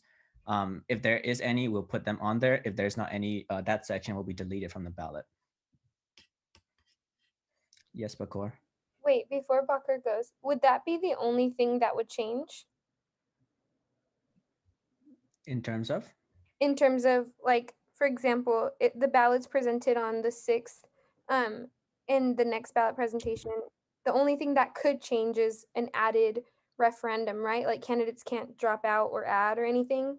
No, so like the latest date for candidates to drop out is here. So that's the latest time for them to drop out of the race. If they haven't dropped out of the race by then, they cannot drop out anymore at that point, and their name is still going to be on the ballot. We're not going to change the ballot in any way, unless in extraneous circumstances, a candidate is disqualified, but that is a different story.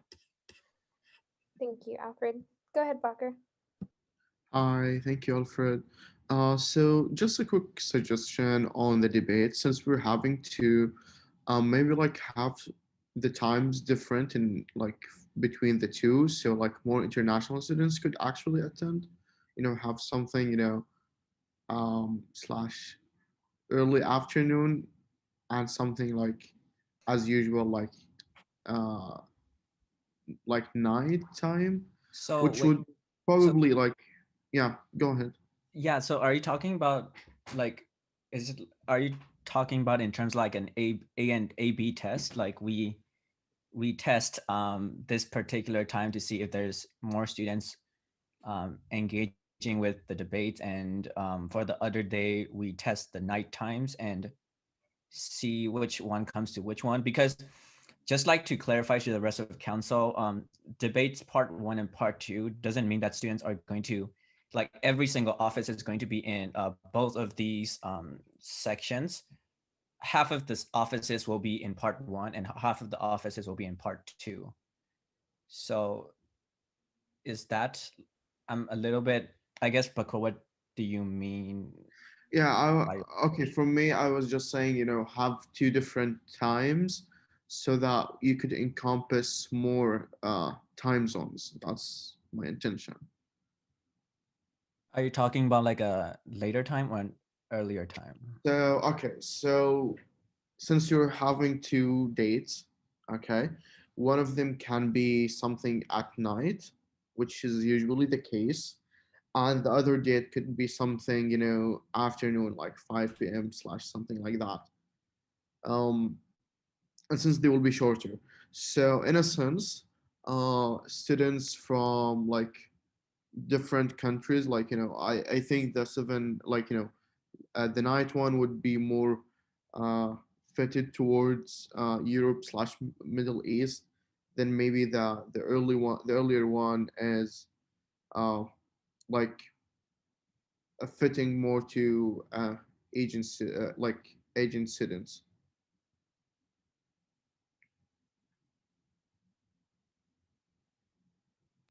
Okay. Okay. I'm still. Um, I think we can message each other afterwards. I'm Yeah. still a little bit unclear on what you're trying to say, but if after we talk, perhaps there I can decide whether I want to make any further changes to the calendar. But So right you're now, not gonna change the calendar. I'm just since you haven't decided the time exact or like okay, It actually you says 6 p.m. there. yeah, so 6 p.m. So I'm suggesting, like one of them stays as 6 p.m. The other one is a little bit later, like 8 or 9, since like the debate is not gonna be like as long as usual, so it's like gonna be cut in half, supposedly, in terms of time. So I think we can start a little bit like later for one of the debates. okay.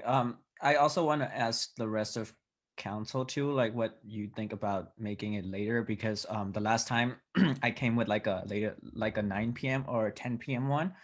And then we we're also talking about how students with disabilities, students who are parents are not able to come on such late of a time. So there's also that countervailing interest in making sure that everyone is included in this in the debates, because the debates have proven to be the most engaging part of elections, more than anything else that we have. Yeah, I want to say two things here. One, I think that having two different times will be generally confusing for the public. I think that's kind of harder to promote, especially if it's like a two-part event. I think they should like remain consistent. I also think that Alfred and team will do a great job of publicizing or recording the event and then creating snippets so that folks can see in case they miss, because I don't think it's only international students that will miss out in the debate conversation. So I think Alfred, maybe that's something that your team could keep in mind, making sure that the information is publicized well. But I would be generally against moving it and having two different debate times. I think that would also be unfair for the candidates who won't know what day they go on. People have class. 6 p.m. is also just a standard time in which events just align on. There's so many reasons I could give why that would be not a uh, not a very good idea, essentially. Laura? Yeah, I happen to be in agreement with Naomi. I think that there are ways that we could mitigate people missing out if that is a concern. I would say that, yeah, being able to record these debates is a huge thing. And I'm not too sure if you have kind of like a town hall kind of thing where at the end of the debates, other students can ask questions to the candidates, but potentially we could kind of have an option for students to submit questions prior to the debate. Yeah, their questions are answered and they have some way of interacting with the debate, even if they're not there. I just agree that, the times that are put there right now, I think kind of encompass the most amount of students. But yeah, there are ways that we can go around including everyone without having to change the time. Yeah, for that one, like I like that you brought that up because we are actually going to provide a form for students to submit their questions a few days before the debates happen. So in that way, what's going to happen is the elections board and the Daily Bruin is going to prepare their own questions that is more that we think is relevant for each office. And we are also going to include the questions from students, obviously legitimate, substantial questions that we will be filtering. And we will be also adding that as a part of the questions. But I liked your town hall idea. Maybe we can do something like this year because um, the way debates happened last year, it wasn't a town hall style afterwards. It just ended. So maybe a town hall could be a good idea for people to talk to candidates. That's a great idea. Bakor, you had another Yeah, hand? okay. I'm not gonna push hard on this since I do understand. We're trying to like accommodate as many people as we can. Just one point. Like also you have to think about candidates themselves. Personally, I will be awake anyways, like during that time, sadly. But like, you don't want to also discourage like other candidates from like international candidates uh, from like having to attend those debates and participate in them.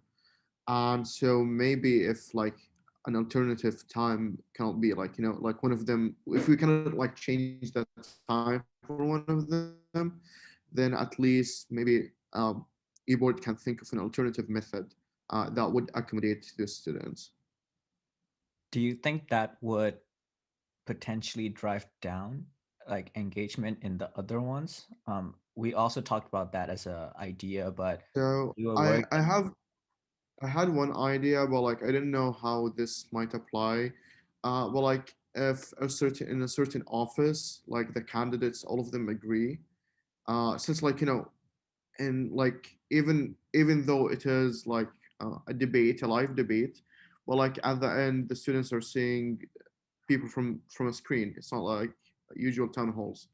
So if the debate happens like live, the questioning happens live, but like at a different time. So like all candidates of that certain office agree that they're fine with like an alternative time.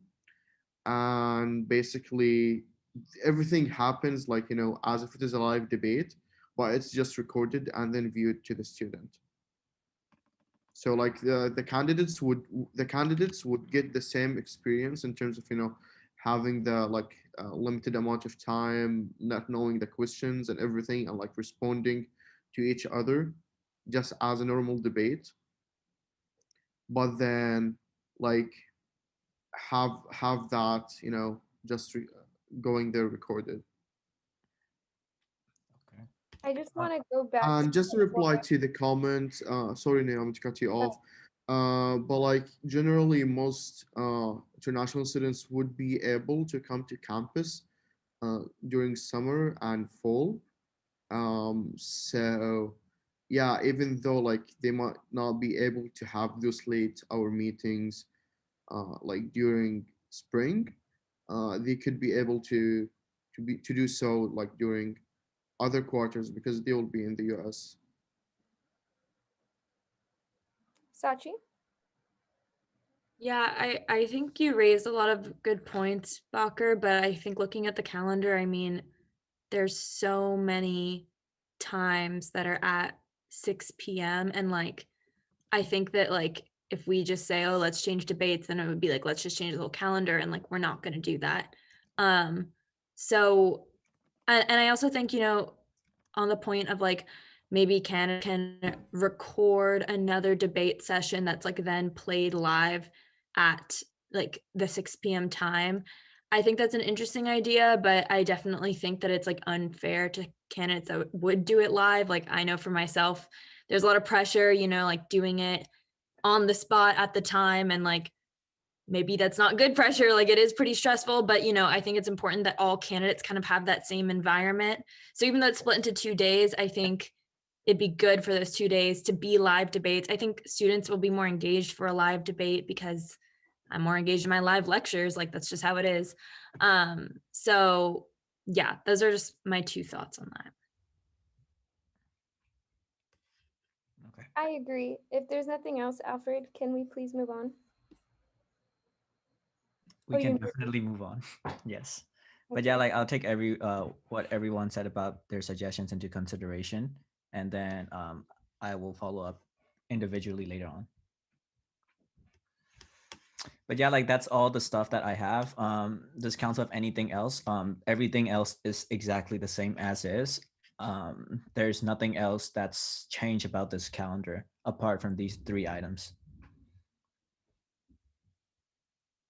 Perfect. So yeah, thanks for listening to me. I hope you had a good time listening to my presentation. Thank you, Alfred.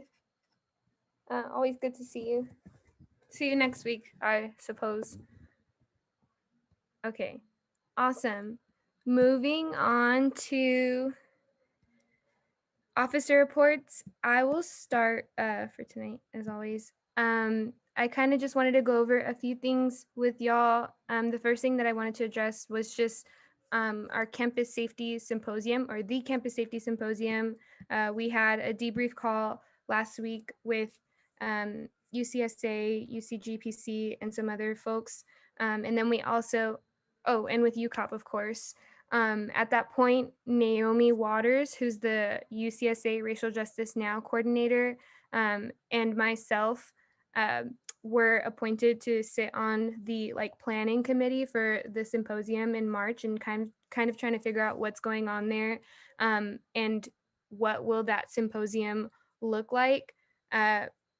We are, of course, trying to get the student voice represented within that committee, and just trying to really push for the UC to take seriously, abolitionist perspectives, which we saw were very present within the word cloud and within just the general sentiments of students, but not very much so taken seriously in the Jamboard and other aspects of the Campus Safety Symposium. So working very closely with Aiden and team on that. I also wanted to know, I had my pre-meeting with the Vice Chancellor of Student Affairs in preparation for the meeting with the Chancellor that I have this week on Friday. My items are going to be about policing and campus safety, the Campus Safety Symposium, and then the Divest Invest Council, seeing where Chancellor Block is on that. I'm also thinking, and probably I'm going to reach out to Emily and Justin particularly, to think about whether or not I should also bring up the op-ed that was released by Emily's chief of staff, or AIVP, I should say. I'm also going to be bringing up commencement, fall return to campus, and then of course our ongoing conversations about the CPO, SIOC, and the CRC. If anyone has any other suggestions about things that they really want to be brought up to the Chancellor, please let me know. Honestly, by tonight, I'm kind of on a time crunch to get my final items in. But yeah, let me know if y'all want that. We also had another public health compliance meeting, and we were just going over general strategies for in regard to the vaccine, and also just thinking of spring break coming, and what is it, spring break, already thinking about commencement and how busy the campus is going to be in the spring with daylight savings, and thinking about compliance strategies in that regard too. We had a meeting with Stratcom, Strategic Communications, and our office to talk about a potential TikTok collaboration, and really trying to get influencers to talk about just COVID and how COVID is impacting them. If you all know of any influencers who would be interested in a project, I'm looking at Promise, Alice, those of y'all that are more artsy, to send me recommendations of names. We are trying to make sure that any collaboration with UCLA would also give the TikTokers their creative rights too, so that they can post that that content on their pages. But let me know if y'all are interested in that. And then last few things, we had our student housing and student services meeting, Emily and I. I'll let Emily kind of dive into what the committee that she was on. But my committee is the housing committee, and we've been talking about fall return to campus and what that's going to look like, the challenges that are ahead. The housing prioritization committee is going to reconvene soon. And I would really love to get in contact with some of y'all about this to go over just some of the like larger issues that exist with housing prioritization and some of the arguments that have been posed. I'm looking particularly at like Zuleika, Sachi, honestly, anyone who's interested in really wants to advocate for a particular community or something like that, or just understand like the reasonings. Please feel free to like hit me up in the group me and we can start a message on the side to create a group. But I want to make sure that I'm going in with like the council's perspective or even just student government or student leaders' perspectives about housing priorities. So yeah, the last thing I will say is that our email went out today, as y'all saw.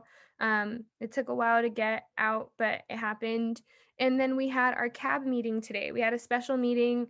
And as you all saw earlier, CAB, Alex, and of course, Kyle and Jeffrey came to present, and they kind of talked about some of the priorities that CAB's going to have for spring, including work with the Disabled Student Union. So super excited for all of that is going on in our office. I'll pass it off to Emily.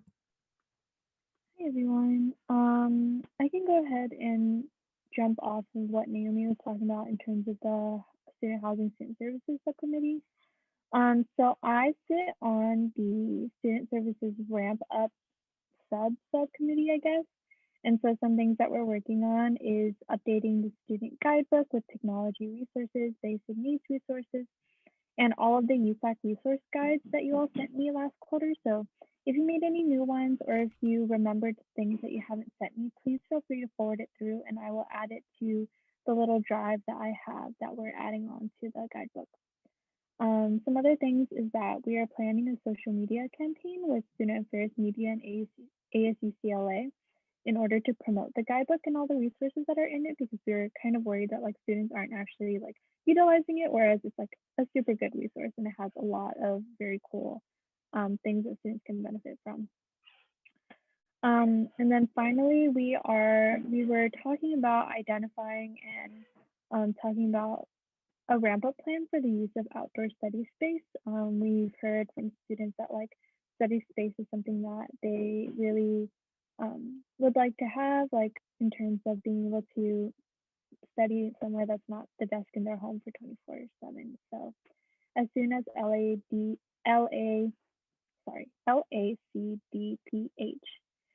says says that it's okay, we're going to be working on a ramp up plan for that. But yeah, so that was the subcommittee, and then some things that my office is working on. We just re-released the Student Worker Resource Guide today with new information about how to file wage theft claims and some other updated stuff. So please take a look, please share widely. This is a collaboration between a ton of offices and also Student Legal Services. And again, our rent relief awards are open until February 24th. Week 8, we will be holding a coffee chat event with student organizations in order to support them in like their needs and things like that. Today we had the Tribun's Raise ceremony, which I accidentally had my background on for, but it went really well. We awarded $50 awards and recognition to 29 Bruins who have helped other Bruins in need. Yeah, what else? We are releasing minutes for our COVID-19 safety meeting that we had a couple weeks ago for Campus Safety Alliance soon, and next week is Abolition Week. And then 2 really big announcements are that we are hosting a funding workshop for student organizations on February 18th from 6 to 8 p.m. So if you know of any student organizations who need help with funding and things like that, and I'm thinking about like people who have come to seat at the table maybe who would like more USAC resources and knowledge, please share that information with them. And finally, our off-campus living fair is going to be February 25th from 3 to 5 p.m. We have, I think, I want to say 12 or 15 property management folks coming. So please share the event widely.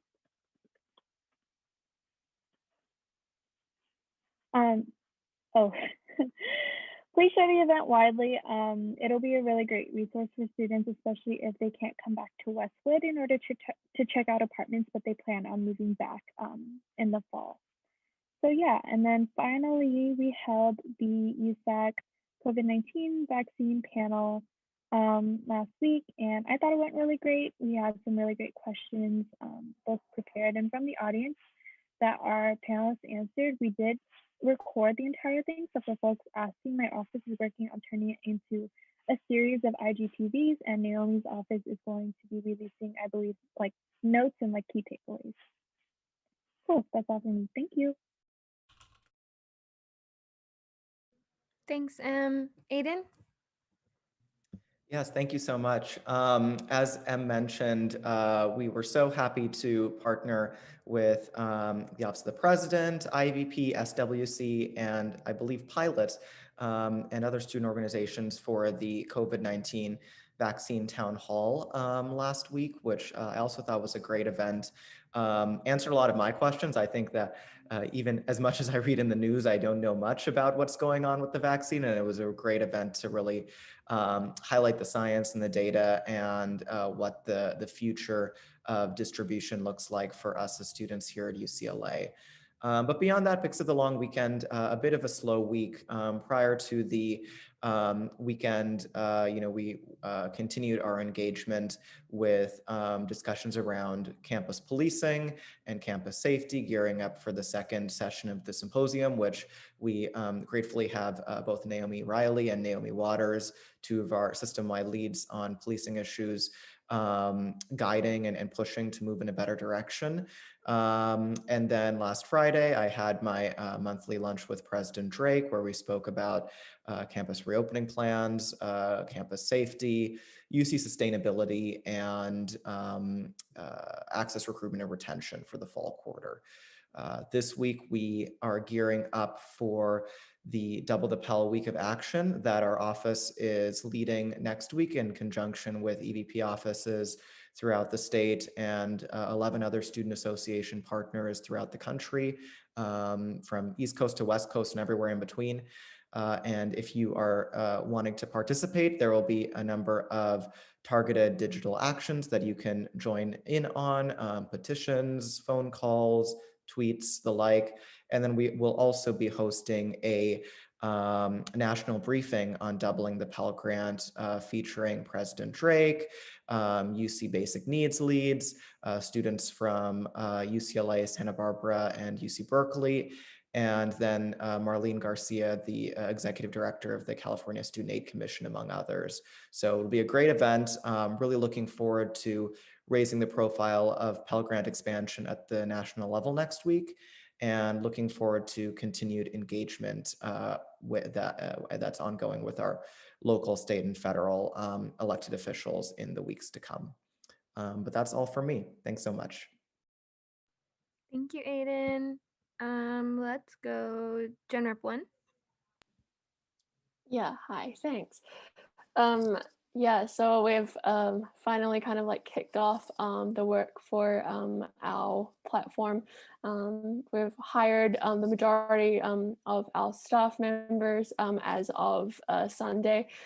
However, we're still in need of a design team. So if anyone knows students in the design or fine arts departments that would be interested in a paid USAC job, please send them my way. We had our first all-staff meeting today, and we're already getting to work. My chief of staff, Michelle, and I have hired a really diverse pool of students, which is something that was of utmost importance to me as I formed my office.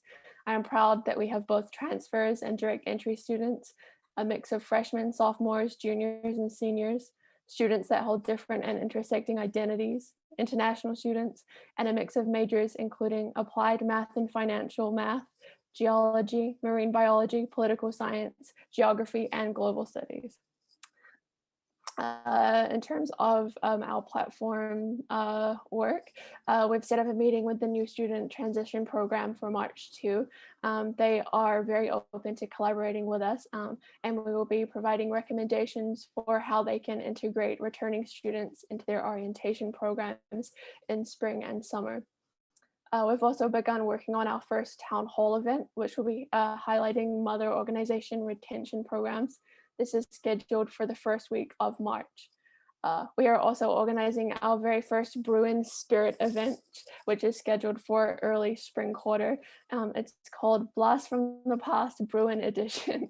I don't know if you guys have seen those Jubilee videos where they have people like from 5 years old to 75 years old and they ask them the same question. It's kind of like that. We're going to be gathering a diverse pool of alumni from graduating classes from like the 60s, 70s, 80s, 90s, 2000s, 2010s, and then the graduating class of 2020 to talk about a variety of topics related to the Bruin experience. We hope that by sharing these alumni stories and memories of UCLA, current and incoming students can get a sense of what UCLA is really like and give them things to look forward to as they return to school in fall. So that's going to be super fun. We also introduced Altru Bruin series today on Instagram. This is a collaboration with current students and alumni who talk about what being a Bruin means to them. The series will run on a bi-weekly basis. If you guys would like to share what being a Bruin means to you, please reach out as we'd love to collaborate with student leaders. Yeah, there you go. Thank you for listening. Thank you, Laura. Super excited for all the work that you're doing. Awesome. Okay, who's next? Oh, AAC. Hi. Okay, so I have a really quick update, more so like a question. So I don't know if anyone can respond to this, but my office wants to like continue to fundraise for Books for Bruins, obviously. We were going to do a raffle of sorts. Do you know if that's allowed? Or I don't know if Dr. Geller's here, anyone that might be able to answer that question. Are you asking about doing a fundraiser raffle? Yeah, like specifically? we wanted to do something along those lines, and like my staff kind of told me today, they're like, oh, we're launching it tomorrow, and I said yeah, that sounds cool, and then it kind of just hit me right now, like, hold on, maybe I can't. Soul has a specific policy on that. Reach out to your Soul advisor and they'll point you to the policy and help you understand what you can and can't do. Okay, that's perfect. Thank you so much. Yeah, and then I would say just connect with Vong too offline to coordinate all of the accounting info for if you're fundraising for AAC. Okay, sounds good. I think that's all on my end. Yeah. Thank you. Thank you, Breeze. Okay, CSE? Was that me? Yeah. I guess I don't actually have many updates, but the Impact Conference is coming up soon. We go to the Impact Conference every year. It's the largest collegiate service conference in the country on service action and advocacy. So the information for that will be coming out this week, and registration is due by the end of next week. So it's open to any student. The conference this year is all online and it's also free. So we're looking to take more people than we usually do. So would appreciate any sharing you could do in that aspect. But other than that, lovely to see you. Thank you, Jonathan. FSC? Yeah, so updates for us, we've just been continuously meeting with financial aid to see how we can improve their website. So our committee's been working on that. But also in terms of the relief fund, as I mentioned, we have over 1,100 applications.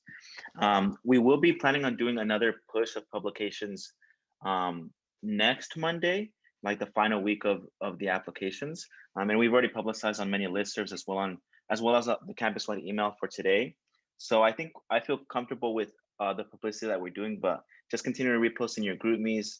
I can send a blurb in the GroupMe later, so you could all send to your individual offices, and then you guys can distribute it that way as well. Yeah. Thank you, Noe. TSR? Yeah, so I have a couple. So our office has been kind of like collaborating with the elections board and trying to figure out the unit requirements for a transfer to run for president. We will be discussing that obviously tonight in more detail, but we have been discussing that for a while. Really exciting news. Ashley Dominguez from Federal Relations has reached out to me and a couple of other students to meet with Congressman Ted Lieu to advocate for expanding financial aid and doubling the Pell Grant. So we will be meeting with him on February 22nd. So that's really exciting. My office has started lobbying this week for specific bills that pertain to the transfer experience. So they will be lobbying for this week until week 9. So as soon as I have more information on that, I will give that out. Oh, super exciting. So we had over 100 candidates who applied for the transfer student director position. We were fortunate enough to bring that down to, I think, about 30. So we will be meeting next week, the search committee, which includes 3 student leaders, and then a couple of administrative staff to review all of the, sorry, my head really hurts. To review all of the resumes and just kind of condense them down to about less than 10 candidates. And hopefully, I'm really hoping that we can choose the right person and have them onboarded by spring. And then lastly, we will be sending over another round of bylaw changes just so that we can establish the office a little bit more. And so when the next TSR comes in, they are not lost and they have a roadmap on what to do. Really exciting. I forgot about this, but administration has finally reached out in regards to the resolution in support of formerly incarcerated and system impacted students. And we will be getting a group of students to meet with administration so that they can start addressing our demands in the resolution. So I'm super excited about that. And those are all of my updates, and I will lay down. Thank you. Awesome. Thank you, Zuleika. And then ISR. Hi everyone. So I tried like writing notes just to avoid being emotional and this being a rant. But like I honestly have only one topic today, and unfortunately it is a sad one. Last week, Kai Zhang, an international freshman at RPI, studying remotely from his home country, China, have passed away. Um, his unfortunate and preventable death was mainly attributed to like academic pressure and irregular sleeping schedule due to the like time zone difference of like about 16 hours. I didn't know Zhang, I didn't meet him, and no one else did.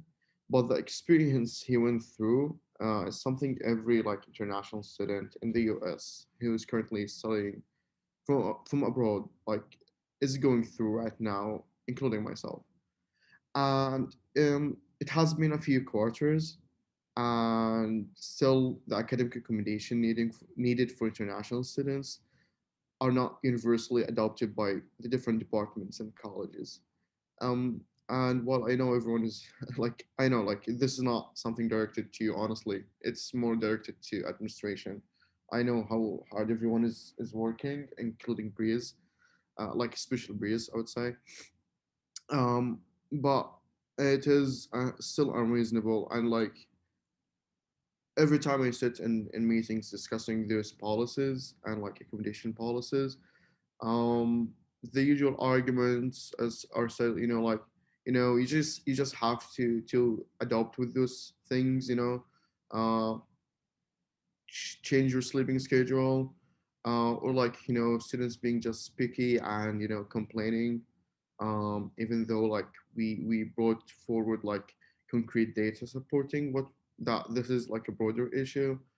And generally like faculty and departments using the like academic freedom card every time like we're asking for like some basic human understanding. Like it does, again, like I don't think we need like data or like research or anything that to support like the idea that it's unreasonable for someone to take classes or study at 4 a.m. or 2 a.m. And be expected to like to perform as normal as like they're on campus. And honestly, like I didn't know what to do, like what to like what is left to be said in this matter. Um, and yeah,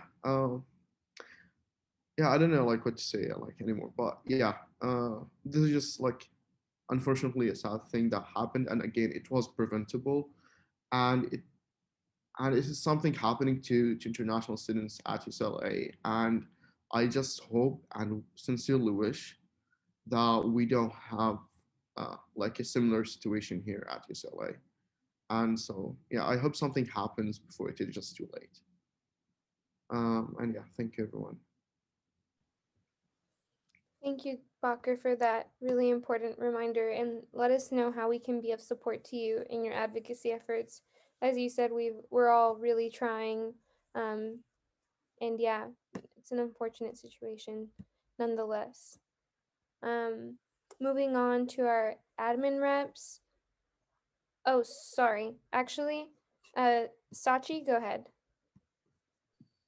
Yeah, sorry. I just have a super quick officer report just to kind of put on council's radar a few links, surveys, and events. I'll drop these all in the chat, but Justin and I and our team have been working to create a buyer values UCLA survey, which is essentially getting to know students' opinions about apparel at the UCLA store. And we'd love to gather data from the student body. So please send that to your channels. We've also released an open letter about safe parking to administration, and we're asking for signatures and comments from the student body and specifically student organizations and other USAC offices to sign on, and kind of leave like a, comment in regards to like your specific community or your organization or whatever it is. So I will drop that in the chat as well. And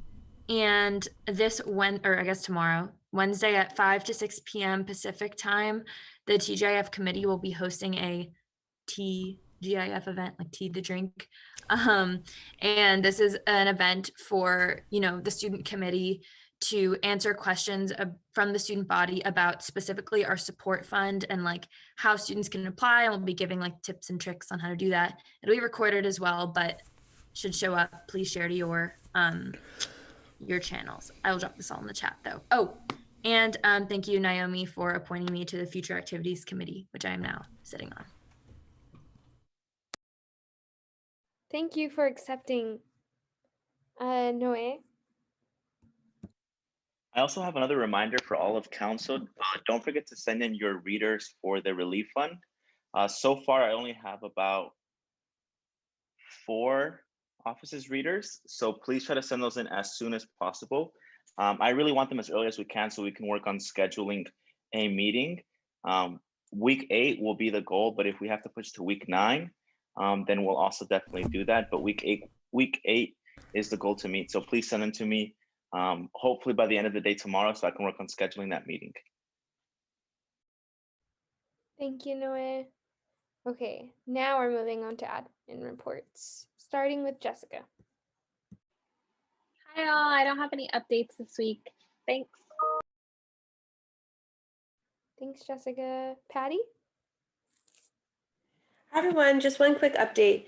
So next week, I believe we're going to begin speaking of the final surplus allocations that you'll be voting on. So just a reminder that we'll also be voting at the same time all of the restricted carryovers for various funding bodies and departments that were unspent last year that would be carried over into this year. So that's included in those final votes. So we'll bring that forward and show you all that information as well next week. On top of that, you'll be determining if you're putting any of the funds into your ASUCLA BOD allocations or contingencies as well. So just a reminder. Yes, thank you, Patty, for that reminder. That's also kind of a nod to folks who are going to be presenting next week too. Make sure to reach out to Emily so she could put you on the agenda. Awesome. Dr. Geller's not here anymore. Can we do Josh?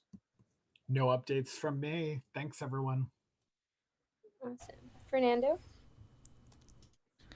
Okay, I'm going to share my screen just because I need a visual aid. And this is regarding your new emails. So Emily reached out to me and let me know that the USAC listserv currently has your old emails. So the plan is to remove the old emails and include the new ones. However, I do know that we are in a transition period, and I think my ask would be that if you have not transitioned to the new email, please let me know. And again, this is a transition period, so since there's cases like Naomi who hasn't gotten their new email, I'm not sure what the sense is in council. I'm not sure if there's a rush to do this or not.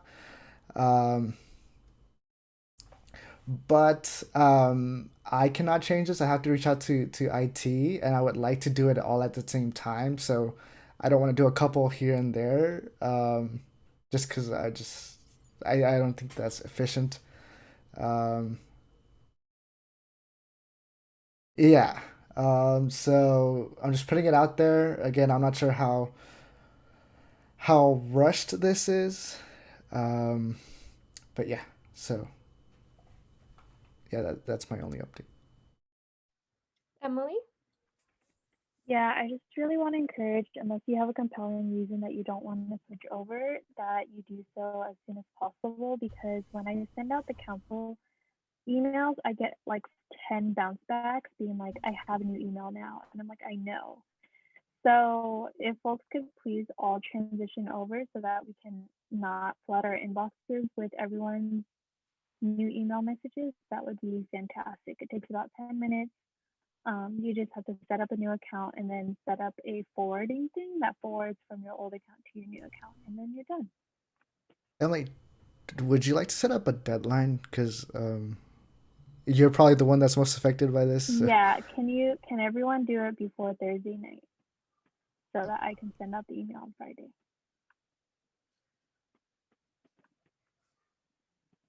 Does that sound good? Yeah, I can try. Emily, just remind me if I'm lagging or something. And well, I can't tell if you've switched over or not. Like, it doesn't tell me. Yeah. So. Okay. Well, I'll try to meet that deadline. Okay. Thanks, folks. It's week 7. Awesome. Okay, moving on to USAC Pandemic Relief Fund guidelines. Okay, awesome. Do I share my screen or Emily will share the screen? If you could share your screen, that'd be great. Okay. Okay, so can everyone see the Google Doc? Yes. Yeah, okay. So this first part of it is just a selection process. This is gonna be how we'll be going with our readers. They're gonna be selecting only one box per application. A high need to indicate that the applicant should be selected with our current funding. A medium need to indicate selection with future funding should we receive it. and then low need to indicate that they think the applicant should not be selected with our current or future funding. And if an applicant receives 3 out of 3 high needs, then their application will be selected for this funding cycle. If an applicant receives 2 out of 3s, then they will be selected for future funding should we receive it. But again, the goal for the fund is to receive as much funding as possible for the first round to be able to distribute it as fast as possible. So from what it looks like right now with our surplus funds and our second round of asks from surplus, as well as the funding from Program Activities Board, should we receive it, I think we should be able to do all of our funding during the first round, which would really help our readers out as well. And this is just going up about kind of how it'll look like for the readers. So for the selection criteria, I want to preface this by saying it's not as clear as I think all of us would like. And that's why I think I'd also really like all of your guidance on this, because we do have already over 1,000 applications, and there's no one way of standardizing how to review all those thousands of applications. I've looked through them myself to try and see the best way, and I think this is the best way so far. This is a selection criteria where the main focus of the Relief Fund and this application is that the readers will focus primarily on the applicant's essay responses. That's going to be the 3 questions that we're asking. How has COVID-19 affected you financially? How will this award of $250 help you with your current circumstance regarding COVID-19? And how is your education funded, and how has this funding been impacted due to COVID-19? When reviewing the student's responses, consider financial strenuous circumstances that indicate a student's inability to pay or afford basic needs, rent, educational materials, healthcare, etc. And again, this is not a comprehensive list. And we're leaving this disclaimer of, while reading through your applications, consider the level of need relative to the entirety of your response pool. And that's going to be important for our readers because we are deciding the level of need based on their applications, but it is going to be relative to the response pool. So this isn't indicative of who is the most in need, but just who's the most in need relative to the pool. And I've also added this application walkthrough, and this is kind of a description if you want to read it in your head. It's pretty much saying that this information is how you can use it to better assess the level of need for each student. And what I've included as descriptions is pretty short. I've only included these so far for demographic and background. For residency status, to keep note that undocumented DACA and AB 540 and international students are not eligible for federal aid, which can lead to more out-of-pocket expenses than a student who is eligible for federal aid. For financial and family impacts, I'm urging the readers to consider the effect of these financial or family impacts with the student's response to decide the level of need. And I've provided 2 examples there. Again, not a comprehensive list. And for financial aid and other forms of aid received, the reader should look towards which type of aid the student is receiving.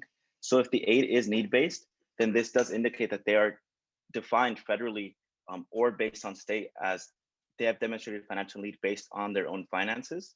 And so this aid includes, but it's not limited to, those aids listed. And that's all I have for the guidance of the Relief Fund. And I want to leave it to you all and see if you have any edits or anything we should clarify. But I will be also relying heavily on the training that I hold with the readers, where we will be going through more specific examples. And I'll be writing up fake examples based on stories of students from last year's applications to not be using anyone's applications this year in consideration. And so I think that's where a lot of the work in guiding the readers will be done. But this is what I have so far. And so I want to see if council has any questions.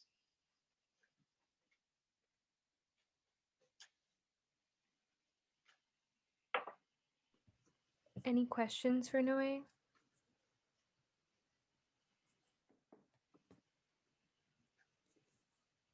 Or if everyone's okay with it, then that's also perfect.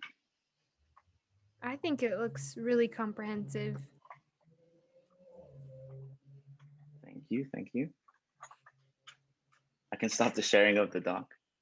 Yeah, honestly, yeah, I didn't really have any changes on looking at it. Awesome. Sachi, go ahead.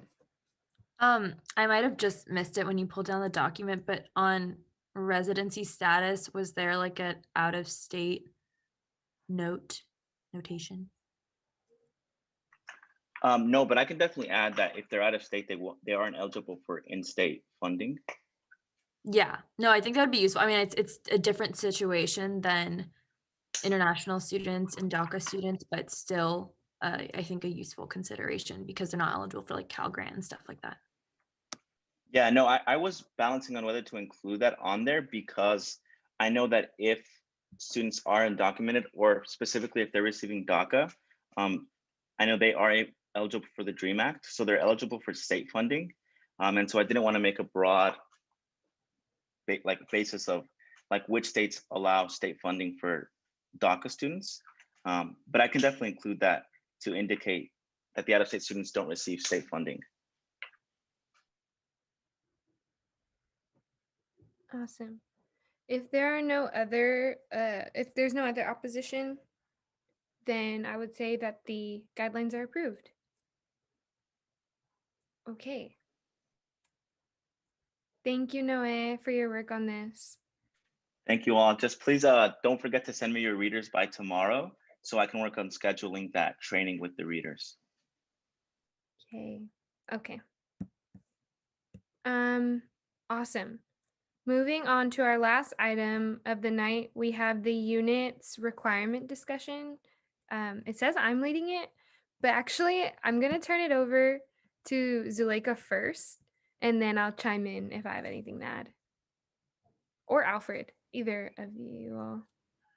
Oh wait, Zuleika's laying down. I can talk. Or Alfred, either anybody, honestly. I'll start the conversation and then Alfred, if you can chime in, because we did the research together. So there was an issue that came about. We had previously discussed in terms of like transfer students running for office, specifically the office of the president. I was under the impression that transfer students could run, given that 24, I think it says like 24 quarter units are required at UCLA in order for students to run for that specific office. The issue is that transfers, when we transfer in, basically we transfer in with the minimum amount of 60 units. That's the average semester unit count for a transfer student from a community college. And when we transfer in, we start with 0 UCLA units. And so when the average transfer student usually takes about 12 to 19 units per quarter. And as you know, elections, in order to run for elections, that starts around winter quarter. So if we start adding up the unit count, a transfer student, if they just transferred in, they're basically not eligible to run given the limitations on the unit requirements to run for presidency. And so that's basically what we were discussing. And we were trying to look for like what specific language should be changed, whether it's because in the Constitution, it does actually state that the president of the association shall have completed at least 96 quarter units or 57 semester units. So I'm trying to figure out what those semester units actually means. But then when we look at the E-code, it says that the president must have completed by the petition filing, which is in winter, 96 quarter units, or 24 of which must have been earned while enrolled at UCLA. So either or, whether we look at it, if it's 96 quarter units or 24 quarter units at UCLA, it's still not enough for a transfer to qualify to run for presidency. I don't know if you wanted to add, Alfred. I think you summed it up pretty perfectly. It's just like Zuleika reached out to me about this, and I definitely agree with her that there should transfer students should have that opportunity to run for office if they desire to do so. Since they're only here for they're only in UCLA for 2 years. If they're truly experienced, if they're truly qualified, then they should be able to run for office just like any other student. But yeah, like I can bring up the election code language right now. I can share a screen and then we can possibly discuss, with admin's output, how do we change the language in order to reflect this better of what we're talking about. Alfred, as you do that, just so that it's like perfectly clear for like everyone here, we're essentially saying that the problem is not that a transfer student can't necessarily run, but it just doesn't specifically say where those units should come from, right? And we're trying to find a way to specify. Yes. Okay. Do you want me to share screen, Naomi? Yeah, go ahead. Okay, sounds good.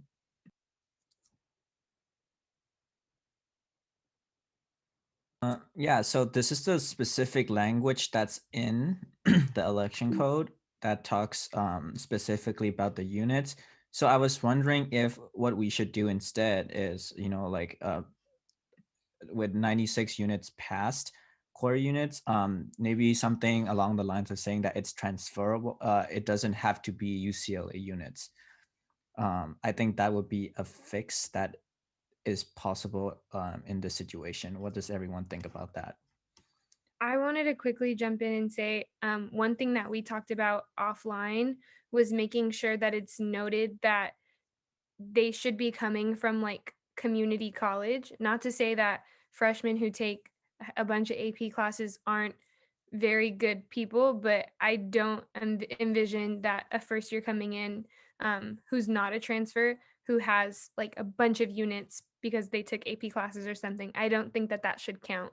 So I do think that we should differentiate that we mean like students who have taken college classes at like their local community college or who transferred from a CC, if that makes sense. Yeah, I definitely agree with you. Definitely not to include AP units or IB units, but definitely in a way that allows students who spent at least 2 years in a university or community college to be able to run for office. Yeah. I did want to add really, really quick to that. If we include CC units, I just wanted to say, like, because we do have 4-year to 4-year transfers, they don't count in the, I don't want to say they don't count in the conversation, but the way that they transfer is very different from CC transfers. And so they would essentially still qualify if they were to transfer from a 4-year to a 4-year. So I really like the fact that we would put in specific language for community college credits. Awesome. Let's go Laura next. Yeah, sure. First of all, I'm really glad that we're talking about this. When I first had a look at this language a couple of weeks ago, I actually thought that this was a mistake. I was really taken aback. Like, okay, like community college transfers can't run for president. I was really surprised.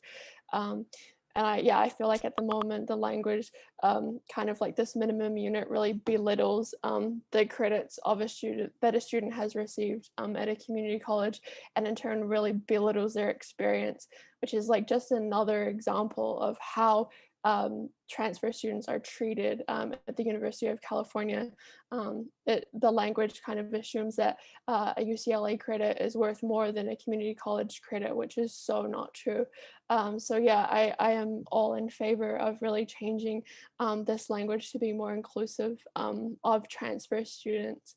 Also, the thing that Alfred said about there being some language talking about having spent at least 2 years at a community college or another 4-year institution, I think that is also potentially a little bit exclusive as well. You also have to like understand that at a community college, students don't always take 2 years to transfer. For example, me, I transferred I think in just over a year, so 14 months.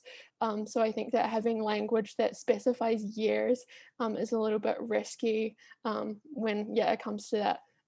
So I think changing it so that the units can come from either a community college, another four-year institution, or a UC is needed. And then the specific language about coming as a transfer from a community college. Just as a short remark to that, I was just using the 2 years as an example. It was not meant to be exclusionary. I'm perfectly happy with working with everyone here to make the language definitely inclusive of everyone. But yeah, like definitely, I agree with you. Who's next? Bacher? Hi, okay, so looking at this, there's two numbers. There's the 96 quarter units and there's the 24 end residents. So for the 24, like, since like the average is like 12 units per quarter, so wouldn't like transfer students who have been like at least for 2 quarters here be able to satisfy this requirement? The other thing is about the 96 quarter units. Doesn't that by default includes like transferred units or not? I mean, I don't know if we can change the 96 units, but like if the issue is with the 24, I mean, like if someone spends 96 units in college, I think they do have enough experience. So I don't see like the 24 unit like as something necessary here. Can I jump in, Naomi? Yeah, go ahead. Okay, so the issue here is that transfers, when we transfer in the fall. So we're allowed to take, like I said, the average transfer takes about 12 to 19 units in the fall. When elections comes up, it comes up in the winter. So we literally only have 1 quarter to make up those 24 units, which is literally impossible. And if you read the petition says that we have to have completed the 24 units before we can actually apply for the petition to run for presidency. So even then we would only, at most, we would have 19 units. And so that's where the issue also comes in, where that's basically almost impossible for a transfer to complete 24 units in 1 quarter when elections, in order to apply for elections, it's in that same winter quarter. So it's, we don't have essentially 2 quarters to complete that. Yeah. I just want to like quickly add up on this. I honestly I don't know, because like my impression was that winter is counted, because even like if winter is not counted, this requirement doesn't even like the 96 quarter unit is like really hard to obtain for even like sophomores, like doing even for sophomores without having AP credits. So yeah, this is really surprising that winter is not counted, which should be honestly like counted. Yeah, I believe winter is counted. I'm pretty sure. I think winter is counted. Dr. Gelder, can you She's just not here. Oh, But Josh is. I could jump in. This was kind of what I don't want to jump Jonathan. I know he's next, but for clarity, on the Constitution, winter is counted. The way that your Constitution is written, I'm going to drop the link to it at the bottom of page 5 and at the top of page 6. It says the president of the association shall complete at least 96 quarter units or 57 semester units by the end of the academic term, immediately preceding the regular general election, which would be winter quarter. Same at the bottom, number 3 for the IVP and the EVP, the numbers are different. 72 quarter units or 42 semester units by the end of the academic term immediately preceding the general election. So I want to point out that it does not specify that this is UCLA credit. It is clearly specifying that your 42 or for president, a transfer student can run and can win according to your Constitution. The challenge that we're having here is there's a disconnect between what is written in your Constitution and what is written in the E-code. And ultimately, your Constitution is, is your guiding documents. So if you want to change this, you may, but it cannot be changed for this election season because we would have to put a constitutional amendment on the ballot. So you could take me out of the queue, Naomi. That was the point that I just wanted to get across, that it is clearly stated in your constitution of what is deemed by the number of units or quarters that need to be completed to run for these positions. All right. Thank you, Josh. Jonathan? Yeah, this honestly might be a stale point at this point, but just in the conversation around like if any language is being done here, I'm talking about like students that come in with AP or IB units. There is a third option, which was what I did. So when I was in high school, my junior and senior years, I was dual enrolled through my high school at our local community college. So they like paid for me to take class, et cetera, et cetera. And so I came into UCLA with about 80 community college units as a first year. So I guess in thinking about, as if Josh has just said, now this might be a moot point, but in thinking about what kinds of language to utilize in something like this, there is a chance where there is a freshman that actually does have that many community college units, and would, if winter quarter is included, have those 24 units as well. So a freshman actually technically could run for president. Right. But only through dual enrollment, likely. Probably, yeah. Right. Okay. Bakr, I see you still have your hand up. Is that old or new?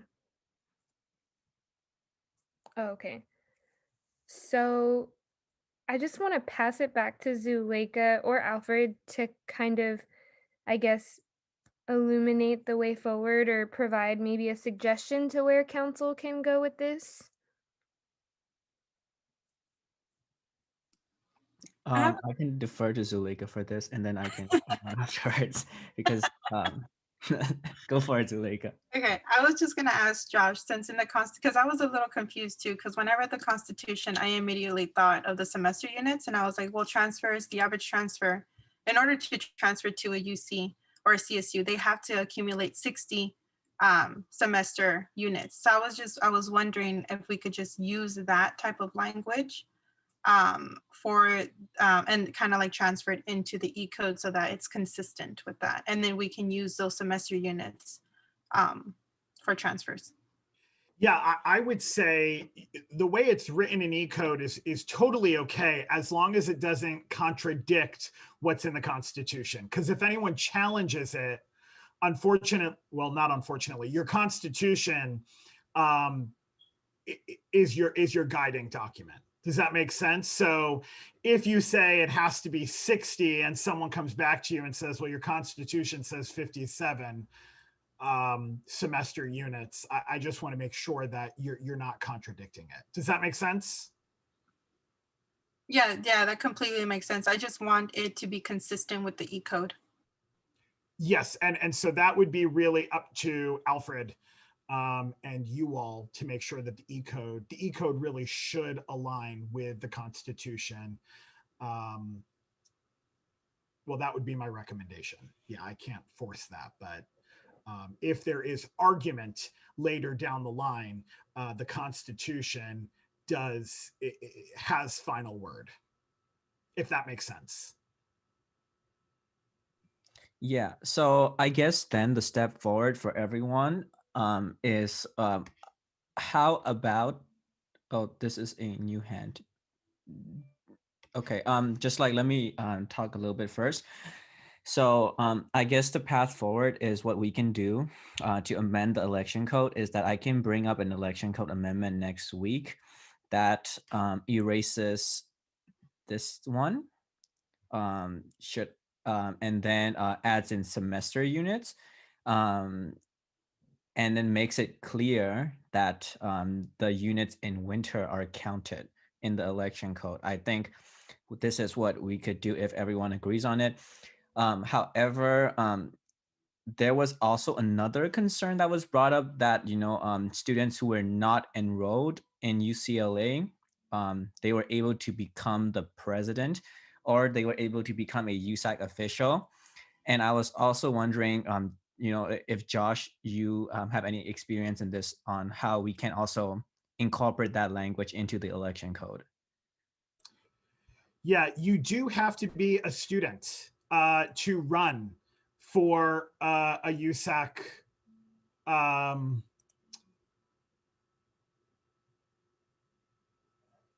position. So if they are not a student, technically they can't necessarily get voted in or be put on the ballot. Okay. Yes, that answers my question. So just making it sure that the student has to be currently registered and enrolled at UCLA should also be at. Okay. Okay. Yeah, I just have a really quick question though, Alfred. I'm not entirely clear on what's going on because then doesn't the 24 units mean that transfer units are counted? By default, what it's saying opposite of 24 units must have been earned here is that doesn't matter where the other units were completed. I think it's a little bit vague though. Like this can be this has been, like, there was some debate about this, and I think we can definitely clear up the language in this area if everyone is okay with that. Okay.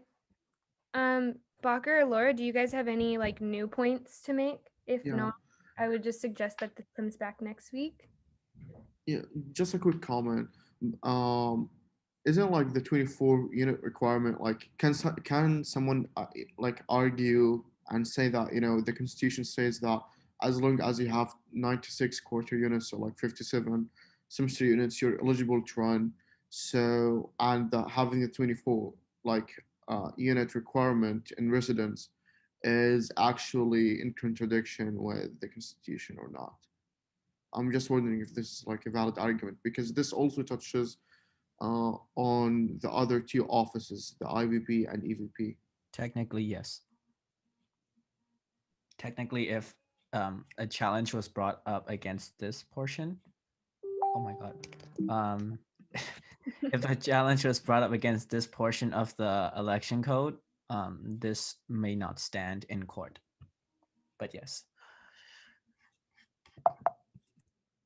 I just wanted to bring up a final point. I think where this confusion is coming from is that, first of all, I think the language is a little unclear, but it's also really important to note that the reason why many transfers feel like they are excluded from the president position is that the filing deadline is 1 week before winter quarter finishes. So they think, oh, well, I'm only going to have 24 units after winter, so I can't apply because I've missed the deadline because I'm still technically in classes until a week after the filing deadline. So I understand that it seems like maybe the language could just be cleaned up a little bit, and transfers can definitely run for president. But I really think that there needs to be some like accountability for this confusion. It's like less than a month now until the deadline closes. And I think it's really important that we really publicize and highlight that transfers can run for president. I'd really appreciate it if the elections board could clear up this communication, so transfers feel like they are included and can run for this position. So potentially like a social media post, some emails, just to really highlight that, hey, there was a little bit of confusion, but yes, you are just as welcome as anyone else with the minimum cap of units. Yes, of course. I think what we can do is I'll draft us some language, and I'll send it over to council over by Thursday or Friday, and then you all can make any suggestions and any changes as you see fit to the election code, and I will bring it up for a vote on Tuesday. In regards to making it very clear that transfer students can run for presidency, I have been working very hard with the Transfer Student Center to really push this message to transfer students to advocate for them to also run for office, just like I've been doing with every other forum. So we can definitely I can also definitely talk with Sarah to communicate this message even more clearly. But yeah, of course. Awesome. Okay, great. So see you next week, Alfred. And thank you also to Zuleika, who worked on this issue too, and for bringing this up. Y'all are awesome. That was the last item on the agenda. I'm concluding this meeting at 9:47 p.m. The recording